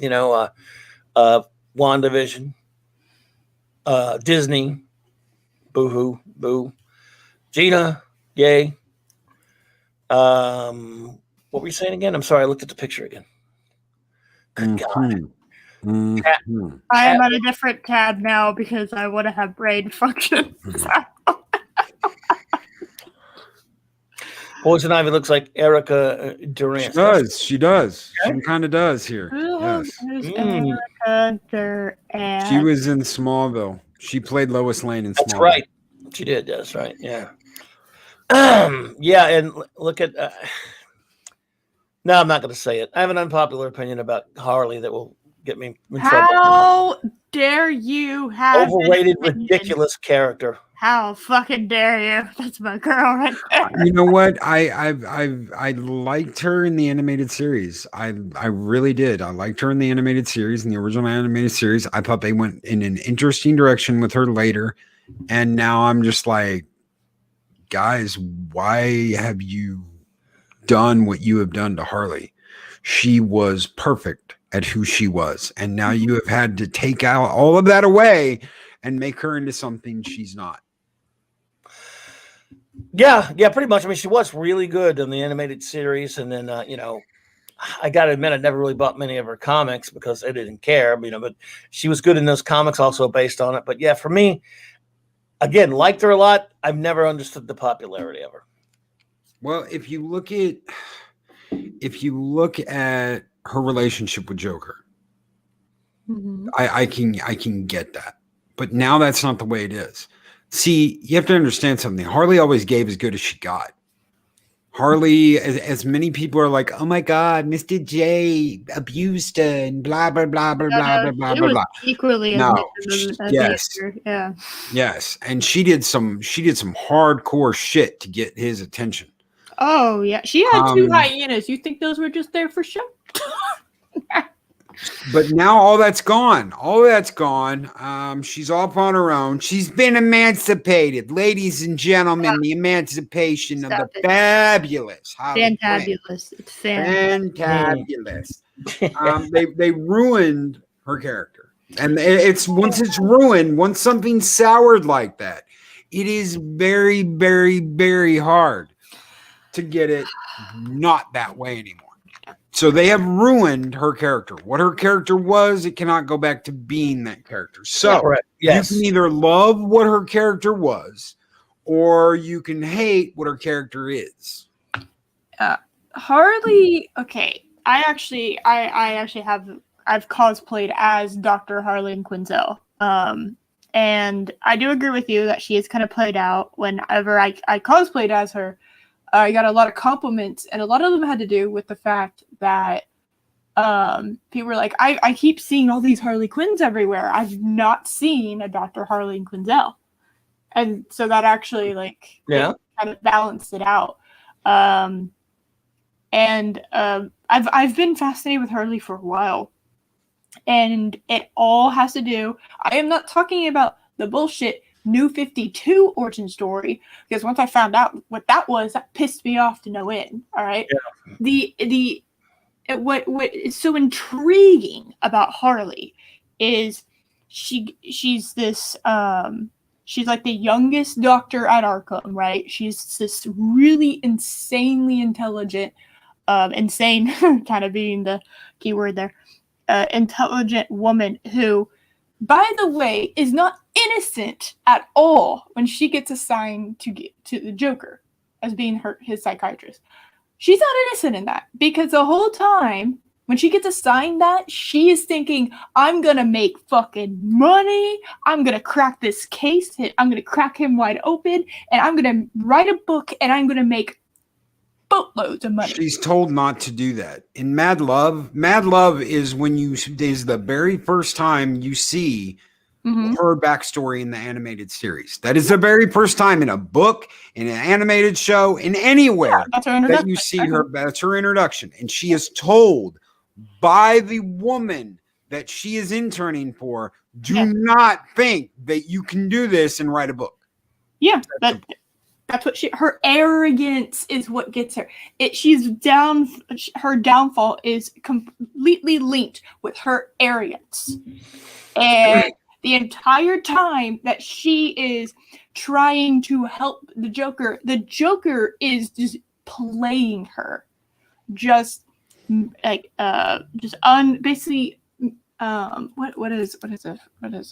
Molding her into what would be Harley Quinn eventually. She is like, it gives there's a little bit of Hannibal Lecter Clarice vibes, not really, but it is there. That's an interesting, fascinating relationship too. It's just that kind of the insane patient and the doctor that's trying to help, but kind of not really, because they get something out of getting information from them, and then being kind of twisted by that guy that's behind the curtain is a very interesting psychological concept to me. And so in the New 52, all of that whole manipulation, downfall, the arrogance, all of that is poof, that's gone. Do you know what the Joker does instead? He just pushes her in a vat of acid. And she didn't even want to go. It wasn't like in Suicide Squad where she kind of does a swan dive off, right? No, he pushes her in unwillingly, and she comes out Harley Quinn. That absolutely ruins the relationship between Harley Quinn and Joker. Sorry, I kind of went on right there. But... Hail the artist zone. Hey, hail no. How are you there, sir? Good to see you. Hi, people. Sorry. Yep. Well. We're back to that. Mm-hmm. Stop. I'm really passionate about Harley, and what they've done to her pisses me off to no end. Ugh. Yeah, well, I can see that. Yes, I love like psychologically interesting characters, and I think their relationship is very interesting. And I get really tired when they're like, when they're doing the current shit, I guess is the best way to put it. You know, it's like her going to Gotham Sirens. That's a different story. And when done well, it is interesting because she does eventually go back to Joker. You know, there's a scene. I think it's either in a comic book that I saw or it's in the animated series. I don't remember which one. Where Joker pushes her out of like a multi-story building, and she's like sat there in all casts, and she's I think in Arkham. Mad Love was the name of it. Or yeah. Then it was that, yeah. And she's just like, oh, he still loves me. And like the doctor just looks at her like, oh my God. Like it pities her, but she's just over there smiling like an idiot. Like her mind, like she's not an innocent victim in there at all. It's not a one-sided abusive relationship. It is a mutually abusive relationship. And the fact that it's this modern day idea that men can't be abused, which will never not piss me off as a concept. You know, women can be fucking evil bitches just as men can be cruel assholes. So there you go. There's my TED Talk. There you go. Well, Ted, talked.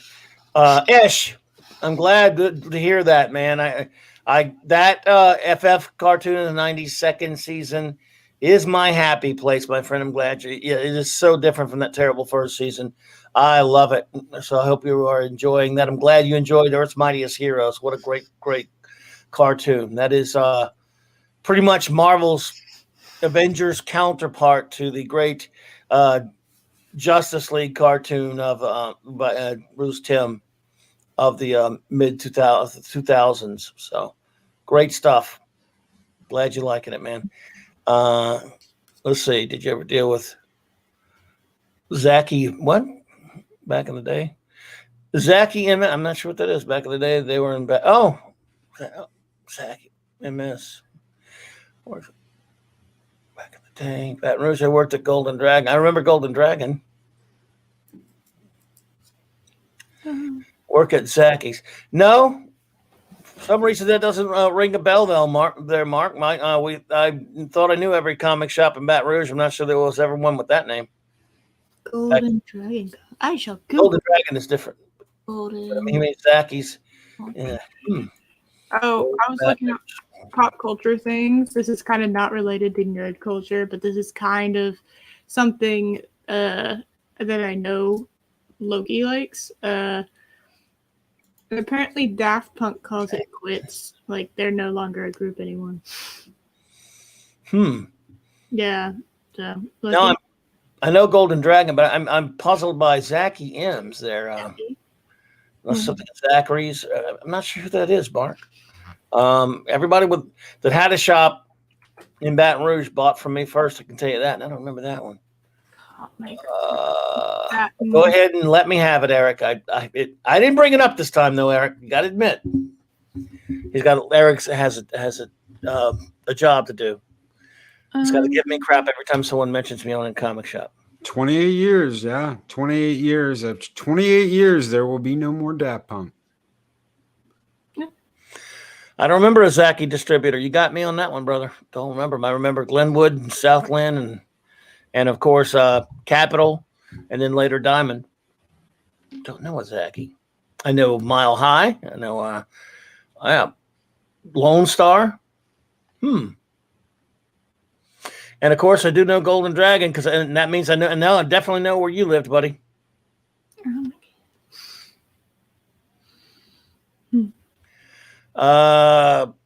You mentioned that over an hour ago. Well, I'm sorry, Steve. I can't see every chat, and I can't break in every time with every chat, so I miss a bunch of them. They've been going faster than usual.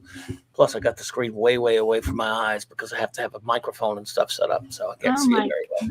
Well, I mean, also, you have a lot of people in your chat. You have like over 20 people in your chat right now. It's amazing. Here we go. It's my punishment. Here we go from Eric. Oh no. What? You being Clobberin times owned a comic shop? Thought it was a rumor, a nasty habit. I don't know. Nasty habit. Yeah, habit. It probably is a hobbit. But yes, Eric. I think it was a rumor. I don't know. Matter of fact, I've decided that I'm going to cut it out of my past. I'm excising it from my timeline. I'm altering it. Pray I do not alter it any further. Yes! You can't say I'm altering anything without pray I don't alter it further. It just doesn't work. But yes. What? Why? I feel like I missed the joke. But I am altering the deal. Pray I don't alter it further. Oh no, I definitely missed the joke. Oh god. You ought to know that. You ought to know that. It's Vader. Is it? Yeah. Oh. I'm altering our pact. Pray I do not alter it any further. That's what he tells Lando in Empire. Yep. Oh. Adega Outlaw, the great one, is here. Thank you, sir. It's great to see you. No. Cancel Heiress of Chaos. Why? Because I didn't remember a single Vader line. How? Yes, that's like one of the greatest Vader lines of all time. That's a cancelable offense. Cancelable offense. That's a morbid thought, Steve. I don't know. No, I'm playing my woman card. I cannot be canceled. Oh, we cancel women all the time. No. Yes. I'm more powerful. I'm a goddess. No. Yes. Yeah, you're cancelable. I'm objectively. Yes. Everybody is cancelable. You can't cancel me. They can cancel Loki. They can cancel Eris. No, I'm more powerful than you. No. Yes. So I am far more powerful than you could possibly imagine. Yes. Also coming up in the next couple of weeks, the Comic Book Hall of Fame, in which I will be the only voter, everyone. So I'll be the only one that has to say who gets inducted. The first 10 inductees go in a few weeks. For no particular reason, because this is a comic show. Hey, it's what we do on Monday nights. It's about comics. And once we're past this tedious WandaVision stuff, I'll get back to talking comics again. By the way, isn't that Falcon Winter Soldier coming right after it or something? Yeah, that one show that everyone forgets about because no one wanted it. Like, did anyone want that? Did anyone see the Super Bowl ad and just go, okay, whatever, anyway? The sports ball, though, you know. There you go. Uh-huh. Oh, I hear you there, Eric. Dude, I appreciate you, bro. You know that. Yeah. Oh, there you go. Like Flash is bringing a blast from the past. The Ball Kick Awards. Did I ever tell you about that, Loki? You ever heard of the Ball Kick Awards? No. You should have. Well, back in the early days of Clobberin time on my old platform back in maybe over a decade ago now, every year at the beginning of the year, we had the Ball Kick Awards, which is what jackass jerk off in geekdom now do we hate that is a total, I mean, it would take too long now with all the jerk offs, but obviously, I'm sure this is going to be a shocker to you. Jar Jar Abrams not only was inducted every year, I had to put him in the Hall of Fame. Or shame. And there would be relative, just different people from geekdom that we can't. And again, I always had to explain with a disclaimer, like, we're not actually advocating violence, folks. It's just a hypothetical kick to the balls because he did something that we can't stand. I don't know. Like, I feel like that would actually help some people. And I think some of those guys in Hollywood would actually pay money to get kicked in the balls. So, We did it for a few years, and then I don't know why we stopped it. There were actually people complaining about it. Oh, no. Because, and again, there were people saying, well, that's just, That's so toxic. You can't, assume that this person you'll never meet in your life that you'll kick them in the balls. That's so toxic. # kill all men. It's violence. # kill all men. You can't kick men in the balls. That's too toxic. Well, I mean, yeah. Look, Abrams was in the Hall of Fame, and Klutzman would probably make the Hall of Fame. Chris Chibi. Of course, I guess there's nothing stipulating they actually have to have balls. Oh, Ryan Johnson. You can't forget him. He's a new guy in the game, but he's a fan favorite. So, Yeah. So oh shite. Well, what can you do? We had fun with it. It was just one of those things. I just discontinued it after a while because I don't know. Because some things have to end ever. Nevertheless, in that spirit, maybe I should bring it back and just it would take just once a year though, like an award show. It was our award show. Yeah. I think we had some other award shows too, but I can't remember. It's been so long, man. It's 788 damn episodes. Can't remember all the stupid shit we used to do. Oh, I got a wonderful picture of Catwoman here with Bruce on his knees holding a ring. Stop it. I don't want to see it. Don't do that. You'll break Oh it. No, this is for tomorrow night. I'm just saying. This is Oh, nice. Oh yeah. Bruce on bended knee. Marry me. Hey, but that's what you're supposed to do. That's what you're supposed to do. You're supposed to get on a knee and propose. Okay, being on a knee is fine. Batman on his knee holding a ring out to Selena. That's a totally different ballgame. If it was done right, I could get behind it, but I know what iteration you're talking about, and I cannot get behind that. Fucking leaves him at the altar, and he's just like eating ice. He's eating ice cream like a Hallmark woman. Oh my God! Thank you. That's a good memory from the past. I forgot all about that. Jobber was there in those days. He says he loved the intro he used to use because he used to have the soundboard on that thing. And I remember for Team America, listen, actor, I don't trust you. And if you betray us, anyone remember what he said after that? I'm not going to say. Oh, no. You remember Team America? Do you want that on your intro? I can throw that on your intro. I can put anything you want on your intro. I might be able to find the soundbite. I forgot all about it, but don't need it. I can just pull it from the movie. Jobber, thanks for reminding me for that. Just tell me where it is in the movie. There's a soundbite. They have soundbites for Team America all over the place. I guess I could just find them and put them on here, right? Yep. I just stopped using a lot of that stuff because over there, as you know, all the copyright strike crap that they do on YouTube. Back then on BTR, we didn't give a shit. I played for 10 years. I played the same song from Repo Man. My opening song was Pablo Picasso Was Never Called an Asshole from the Repo Man soundtrack. And I can't do that here. But it was fun back then. You could do anything you want on there with music. No one cared. Oh dear. Adega. Eris, your Twitter has the Star Wars scene that you missed. Yeah, he sent me the robot chicken thing, but I have not ever seen the robot chicken parodies. So they are funny. I have them. Yeah.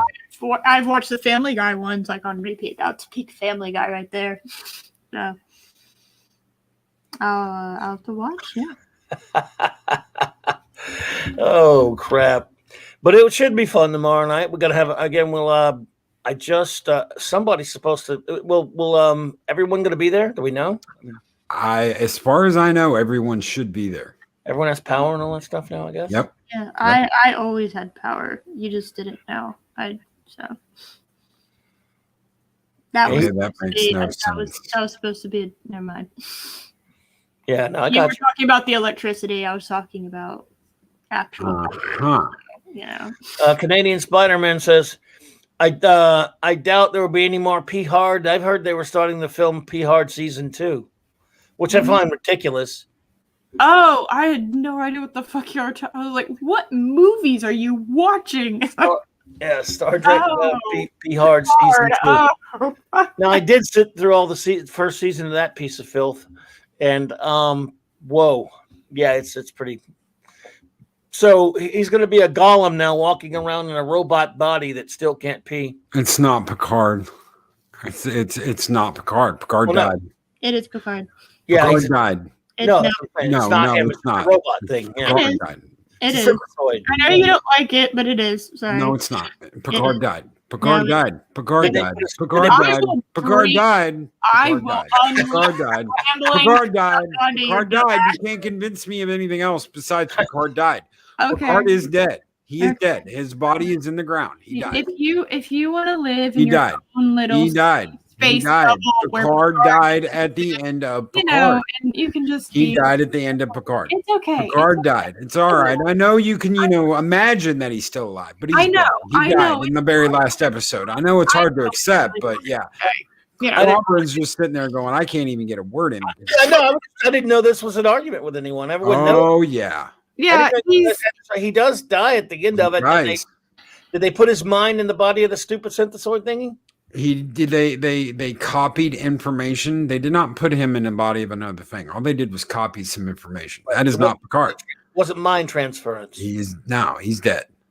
He just thinks he's Picard, probably. He thinks he's Picard. It's okay. I know. He's a copy. He's not a real Picard. He's not real Picard. He died. You can't handle He died at the end of Picard.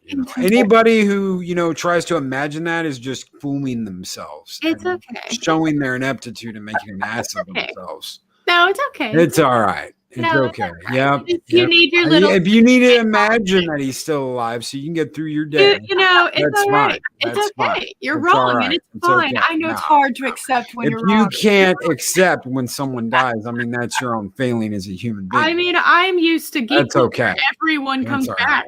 Not everybody, can have everything the way. No, it's all right. It's hard to admit. Now, I understand that, you haven't accepted the fact that, someone dies. You can't help except when someone dies, someone's dead. It's okay. It's fine. Don't worry about it. You just keep living in your little imaginary bubble like Wanda. And some chocolate milk, and we'll just send you to bed. Live in your little hex. That's fine. It's okay. Where Vision is still alive, you go right ahead. Yeah, it's all right. It's all right. You're just wrong. Live in your little hex. It's fine. It's okay. It's okay. All right. Okay. What's the origin of this argument? You two talked about this before, I gather. No, never. I haven't even finished watching TNG. I've never seen Picard. I'm just arguing with him for no reason. There's a good reason for it. No, I've never talked to him about Picard at all. I've never watched it. I'm just fucking with him. I'm just fucking with him. Okay. That is really wild stuff. These guests are arguing each other. Is Doc here tonight? Maybe Doc and the band has something to say about this. Ed? Oh, magnificent one. Oh. No, I don't know. So he's dead, is what you're saying. Yeah, I don't actually care. Like he's dead. I was fucking with him. I don't really care. Dead in more ways than one. The character was destroyed by this piece of filth show. So, a being or a thing calling itself Picard allegedly is going to be on a show called the second season of Star Trek Picard, and some reason they're filming this shit. And he's I don't know if anyone's forcing them at gunpoint or whatever, but it's. I thought they were. I didn't think this was going to happen. Kept hearing things about how ridiculously costly the insurance of the show would be for this 90,000-year-old man, doddering old fool Patrick Stewart. Yeah, he's really made some really bad choices in these last few years. This was all about Trump. Remember, the show was all about Trump. Yes. All about Trump. True, it was Orange Man bad garbage. Bad. Even if you didn't have that, it's a shitty, garbage, lousy story. I mean, even if you took some of that moronic crap out of it, it's not Star Trek in any way at all. And it really shit all over all of that show. Now I know of some people said they can't even watch the old show anymore. I'm still planning on watching it, Yeah, no, you're fine to watch it. Yeah, I can watch an old episode and still just kind of separate myself from it. But I do know some people who dearly love the Next Generation. And look, we're reviewing all of Star Trek, Raquel and I, and she's kind of pissed off by that too. But once we get done with the original series and we get done with the animated series, we're going to review the Next Gen. But there are a lot of people that, because of all the actors saying and doing a lot of stupid shit, especially what's been done to Picard and even 7 of 9 and Data and all this stuff, a lot of people are having a trouble going back and watching the old show now. And I feel for them. I understand, because they really love the show. David Rayburn, what's up, this happens. This is what you have to think about. This happens in the Kelvin timeline. Picard you're getting is in the Kelvin timeline. It is not in the main timeline. Which isn't Star Trek, by the way. Which isn't Star Trek. So TOS through Voyager and Enterprise. So TOS through Enterprise all happens in the original timeline. Everything after that happens in the Kelvin timeline. This Picard, this happens in the Kelvin timeline. But Loki, how do you know that? Because Romulus was destroyed, and that's what happened in the Kelvin timeline. I mean, it could have happened in the OG timeline. We just don't have any reference for that. There's no reference, so it did not happen. Yeah, I'm just saying it could have. That is the way canon. That is the way canon always worked. No. Canon doesn't matter. Not referenced. It still matters to some. You just got to realize that if it didn't happen in the prime timeline, then you can go back and watch TNG, and it won't affect it because Picard's not in the prime timeline. It is in the Kelvin timeline. It is a Kelvin timeline show because of the inclusion of Romulus. Yeah, well, yeah, absolutely it is. It's Kelvin filth, and Jar Jar Abrams' bad reboot filth is not real Star Trek, so I just discount it. Just don't even count it. And that's it. You know what? That's what headcanon is for. That's what being a fan is for. People can try to force you to accept that bullshit, and they can make all the shows they want because they own the CBS and all asshats and Paramount pictures and those scum shitholes who have destroyed Star Trek can do whatever they want, but we don't have to acknowledge that trash. Fuck it. Fuck all of it. Oh my God, he made us swear. You made him swear, CBS. You made him swear. How dare you? They used to love to trigger me on the old show. They would just bring up Jar Jar Abrams and then watch the fireworks. It used to be kind of a pastime for those sadistic bastards. Mm-hmm. Yeah, but no, it's not. It's not Trek. It's not. It has nothing of real Trek in it at all. It's all maggot infested filth. I've tried to explain to people that if you do watch any of that stuff, especially STD and P Hard for sure, but even those piece of filth Abrams movies, you which are maggot infested, your eyes actually do become infested with maggots the more you watch them.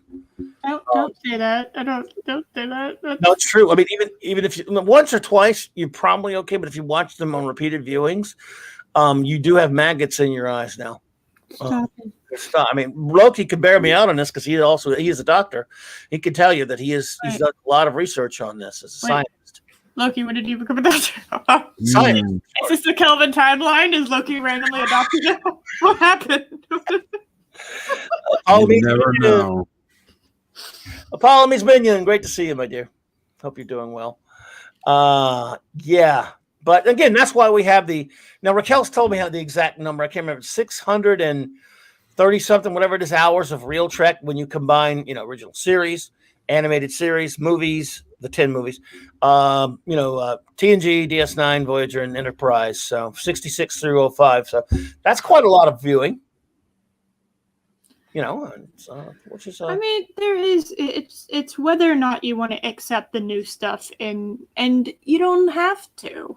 That's the thing is, I don't know about y'all, but they made like 20 of those Halloween movies, and I only accept the 1 and 2 as like canon. An Alien franchise, I accept 1, 2, and 4 as canon. 3, I don't know what happened. Something happened between 2 and 4. I don't know what it was, but it's not 3.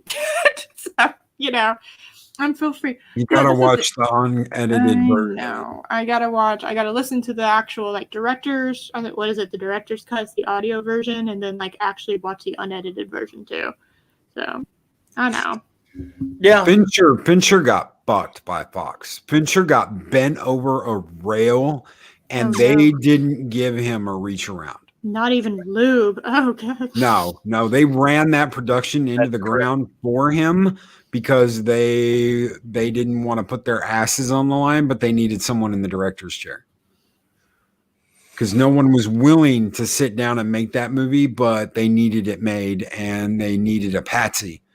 So they, if you listen to Fincher, what Fincher says, they had their assistant, basically the go-between between the board and him coming in, and she was basically making decisions for the movie on the side without him knowing about it and telling him, oh, don't worry about that. We'll get that handled. And then doing it the way the board wanted instead of the way he wanted.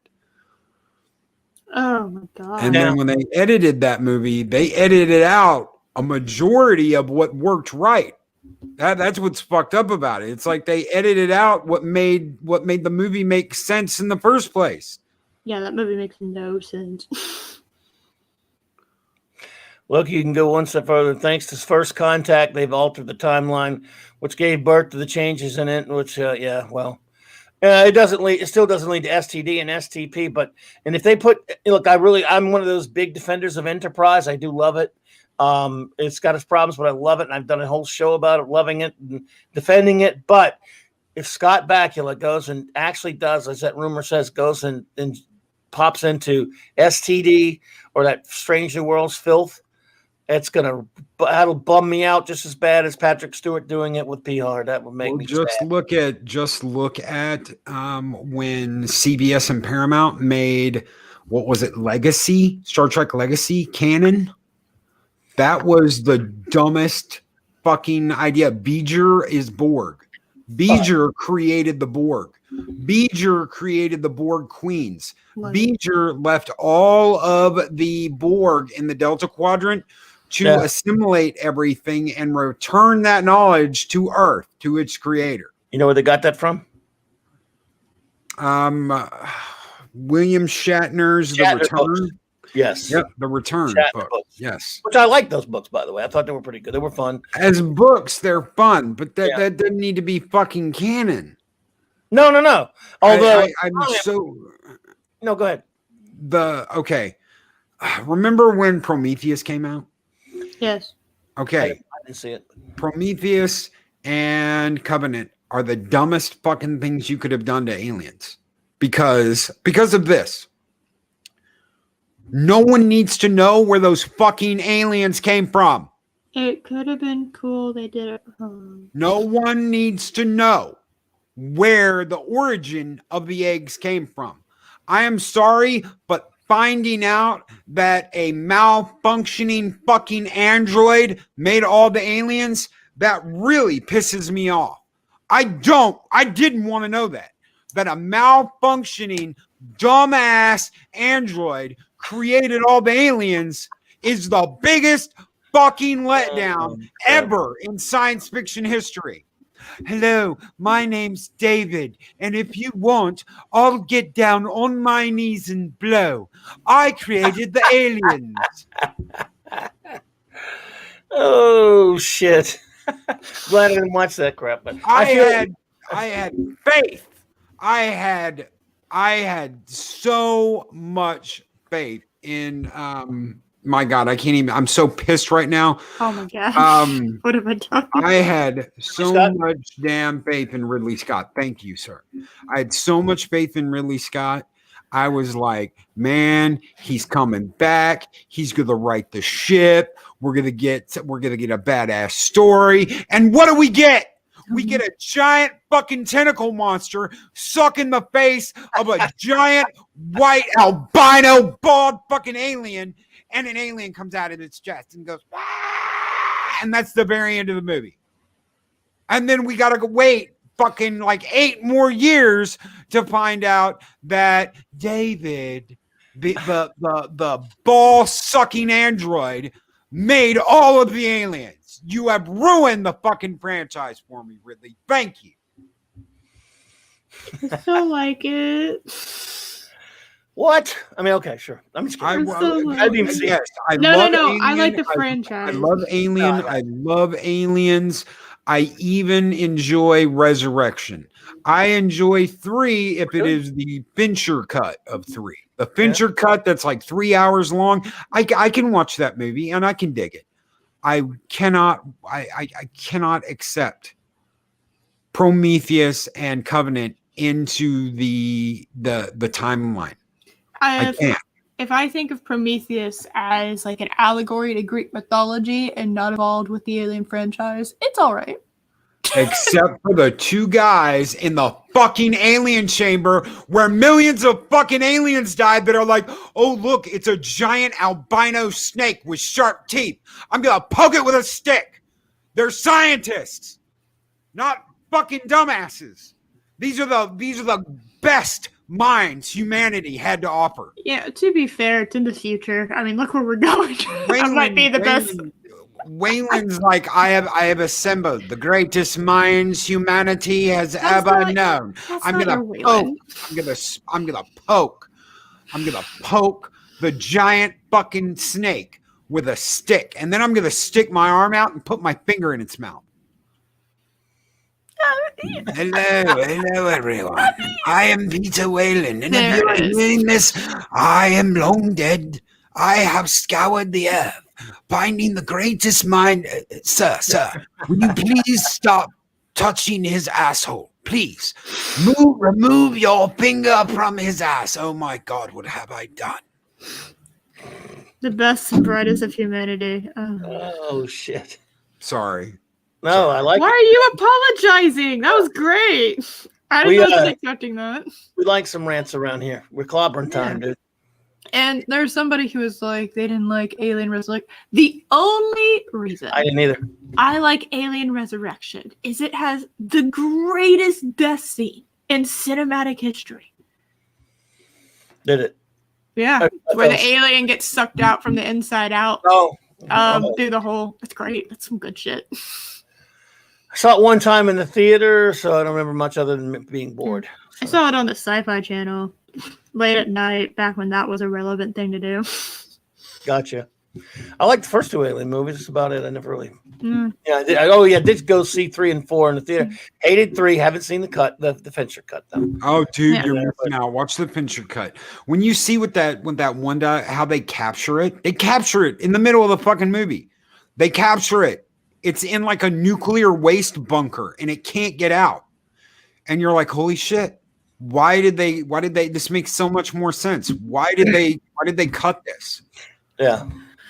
Because studios are sometimes fucking idiotic. It comes out of the oxen instead of the dog. There's never a dog in the movie. It comes out of the oxen. I don't know where they got the dog. I don't know where they did that. I don't know why they did that. Thanks, David Rayburn. I haven't thought about the movie The Osterman Weekend in like 30,000 years. I forgot all about that movie. I bet no one even remembers it. Well, damn. I love it. I love a good rant. You know that, man. Yeah, old school Loki rant. Sorry. That's what we do. What do you mean, sorry? You should do more of those. I miss those rants. Yeah, they're good fun. Shit. It's what we do around here. We rant and rave about geekness, the geekness that we love. I never do it, of course, but I don't mind anyone else doing it. It never happened. You don't rant? Are you sure? Pretty sure I never do it. Are you really sure? All right, well, it's official. You really have to watch Superman and Lois now, because now I need to see if you can just refuse to rant on that. I can refuse to rant on that. I mean, did I rant when we were on your show breaking down Man of Steel? You did a little. There was a few times, but I mean, there was there was also moments where I got you. Well, not full on rant. There was a little dip in the toe in the water, kind of just raising the voice, a little angry, but good soundtrack on that. Well, there you go. Which one? Man of Steel. I'm sorry. I like the soundtrack, dude. I had the soundtrack. I had the soundtrack on CD. Yeah, it is. I mean, I've never said it. Yeah, I'm fine with the soundtrack. Yeah, the Hans Zimmerman. Is it OG as good as no? But it holds up. And there are some instances in those songs where you hear the Goldsmith soundtrack. Well, you mean Williams? Yeah, John Williams. My bad. But no, I put the barbell down.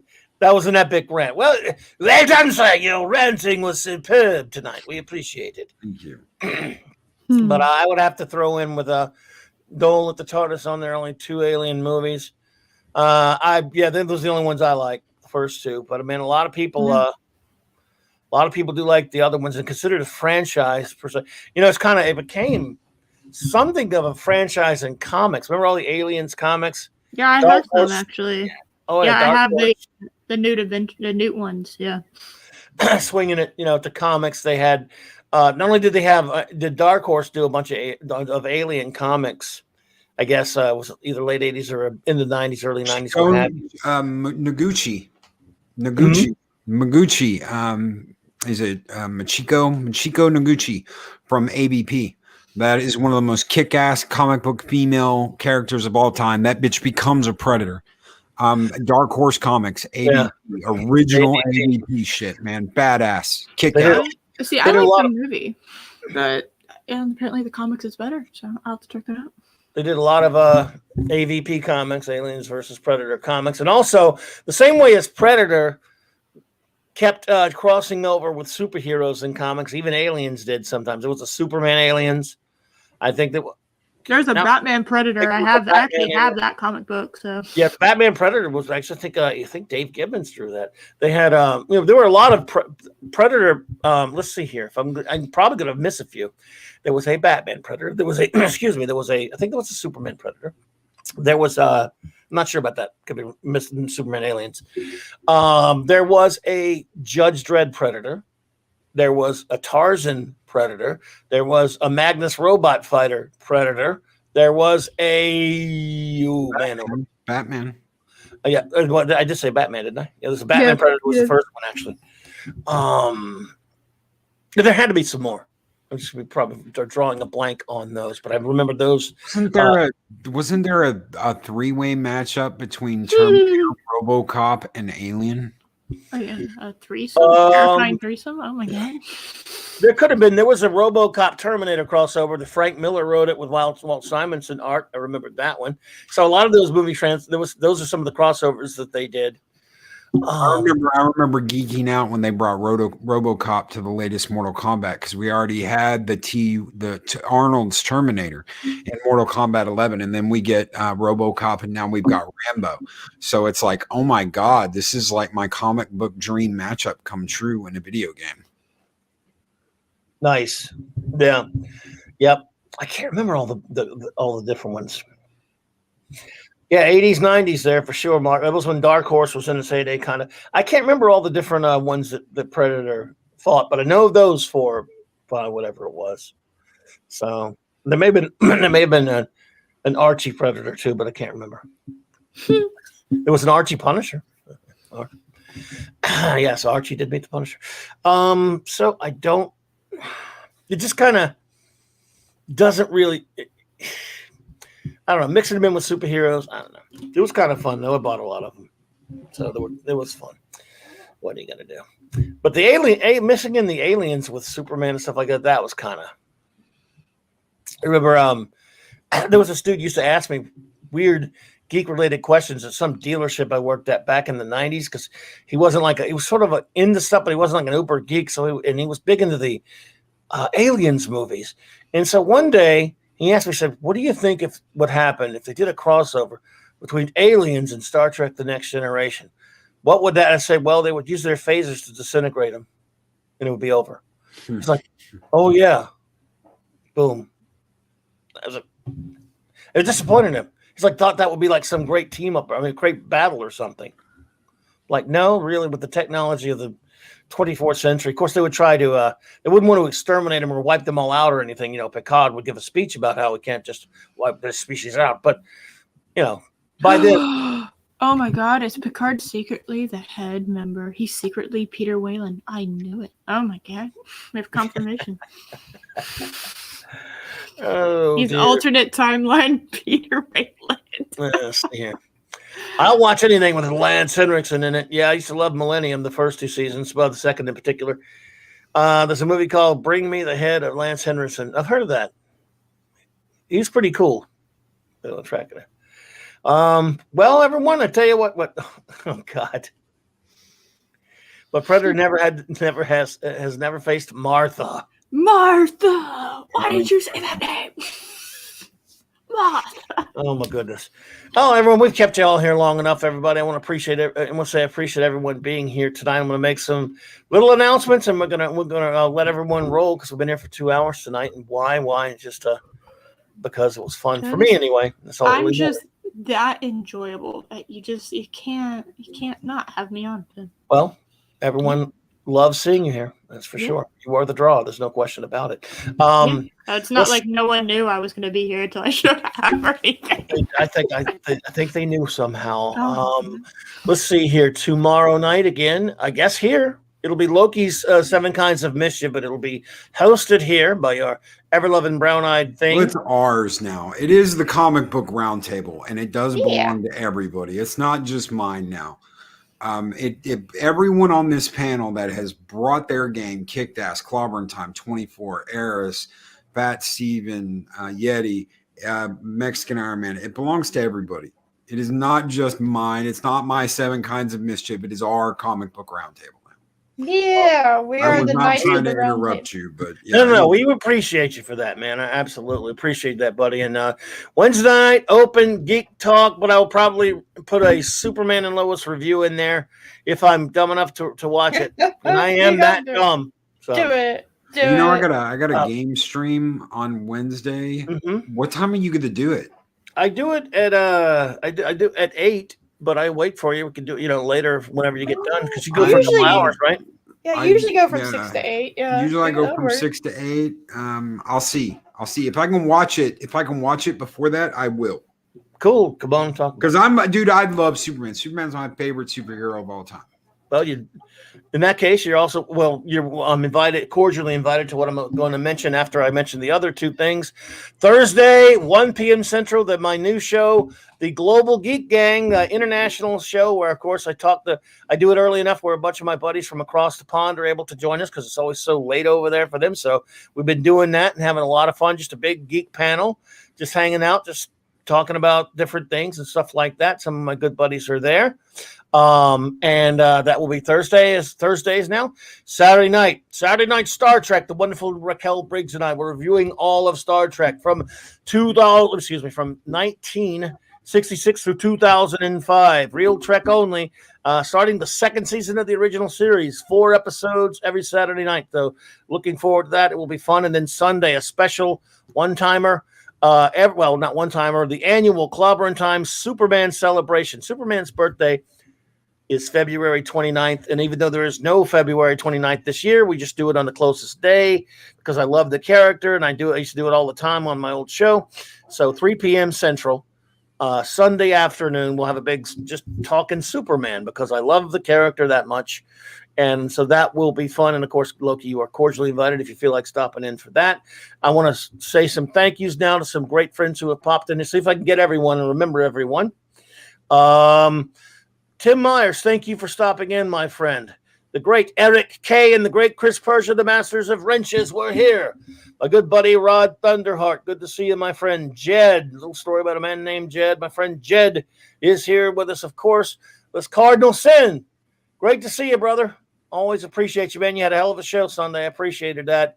The TARDIS Zone, thank you for popping in, Noel. We appreciate you. It's great to see you, sir. Let's see here. Dave Rayburn. Good to see you, cuz. Hadn't seen you pop in before. Chris Crockett, my great friend, was here earlier.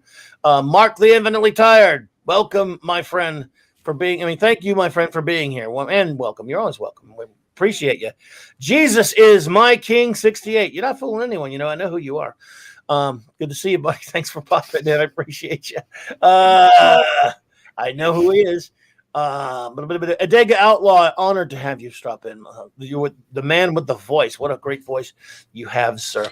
Mark D with a C, another great friend. Always appreciate you, sir.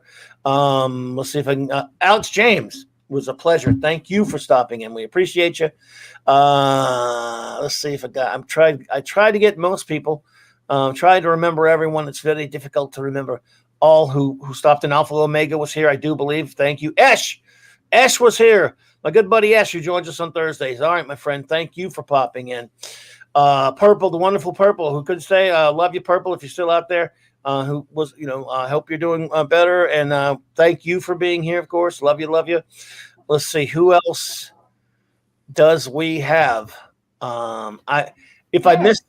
If anyone listening later on a recording, thank you so much also. I forget to do that sometimes, but I'm getting a lot of folks. Carrie Fisher, the great Flash, was here. Yo, brother, good to see you. Dee Myers, thank you. I'm getting a lot of people listening on some of the reruns there, or the downloads, and I want to thank, as we used to call them in the old days. Thank you if you're listening on one of those. I appreciate you so much. Jobber, always a pleasure, buddy. One of my buds from the old school, from the old days too, man. It's always good to see you in here. I always love it when I see some of the old pals pop in. If anyone else did that I missed you, it's just because it's not because I meant to. It's because I have a horrible memory. Dr. Herculamunkio, thank you. That's my favorite thing to say, and I almost forgot you, brother. I'm sorry. You know I appreciate you. If I missed anyone else, you know I'm an idiot, and I just forget things. That's just the way it is. Maddie's daddy, you're the man, bro. And again, a lot of great links to a lot of great channels in my description below, to a lot of friends. And I want one more shout out to the great Retro Blasting, my buddy Retro Blasting Michael. He was on Midnight's Edge earlier, and I should give him return the favor. He shouted me out on there. Brother, do appreciate you. Love you, man. And I thank you for that. And if you please go check out Retro Blasting's channel, Loki's channel, Eris's channel, and some of my friends in here who have channels. Got links below. Thank you all. And I'm going to play us out with this amazing outro that the great Loki has made for me. Monday Night Comics, everyone. Later. Bye. Clobberin' time!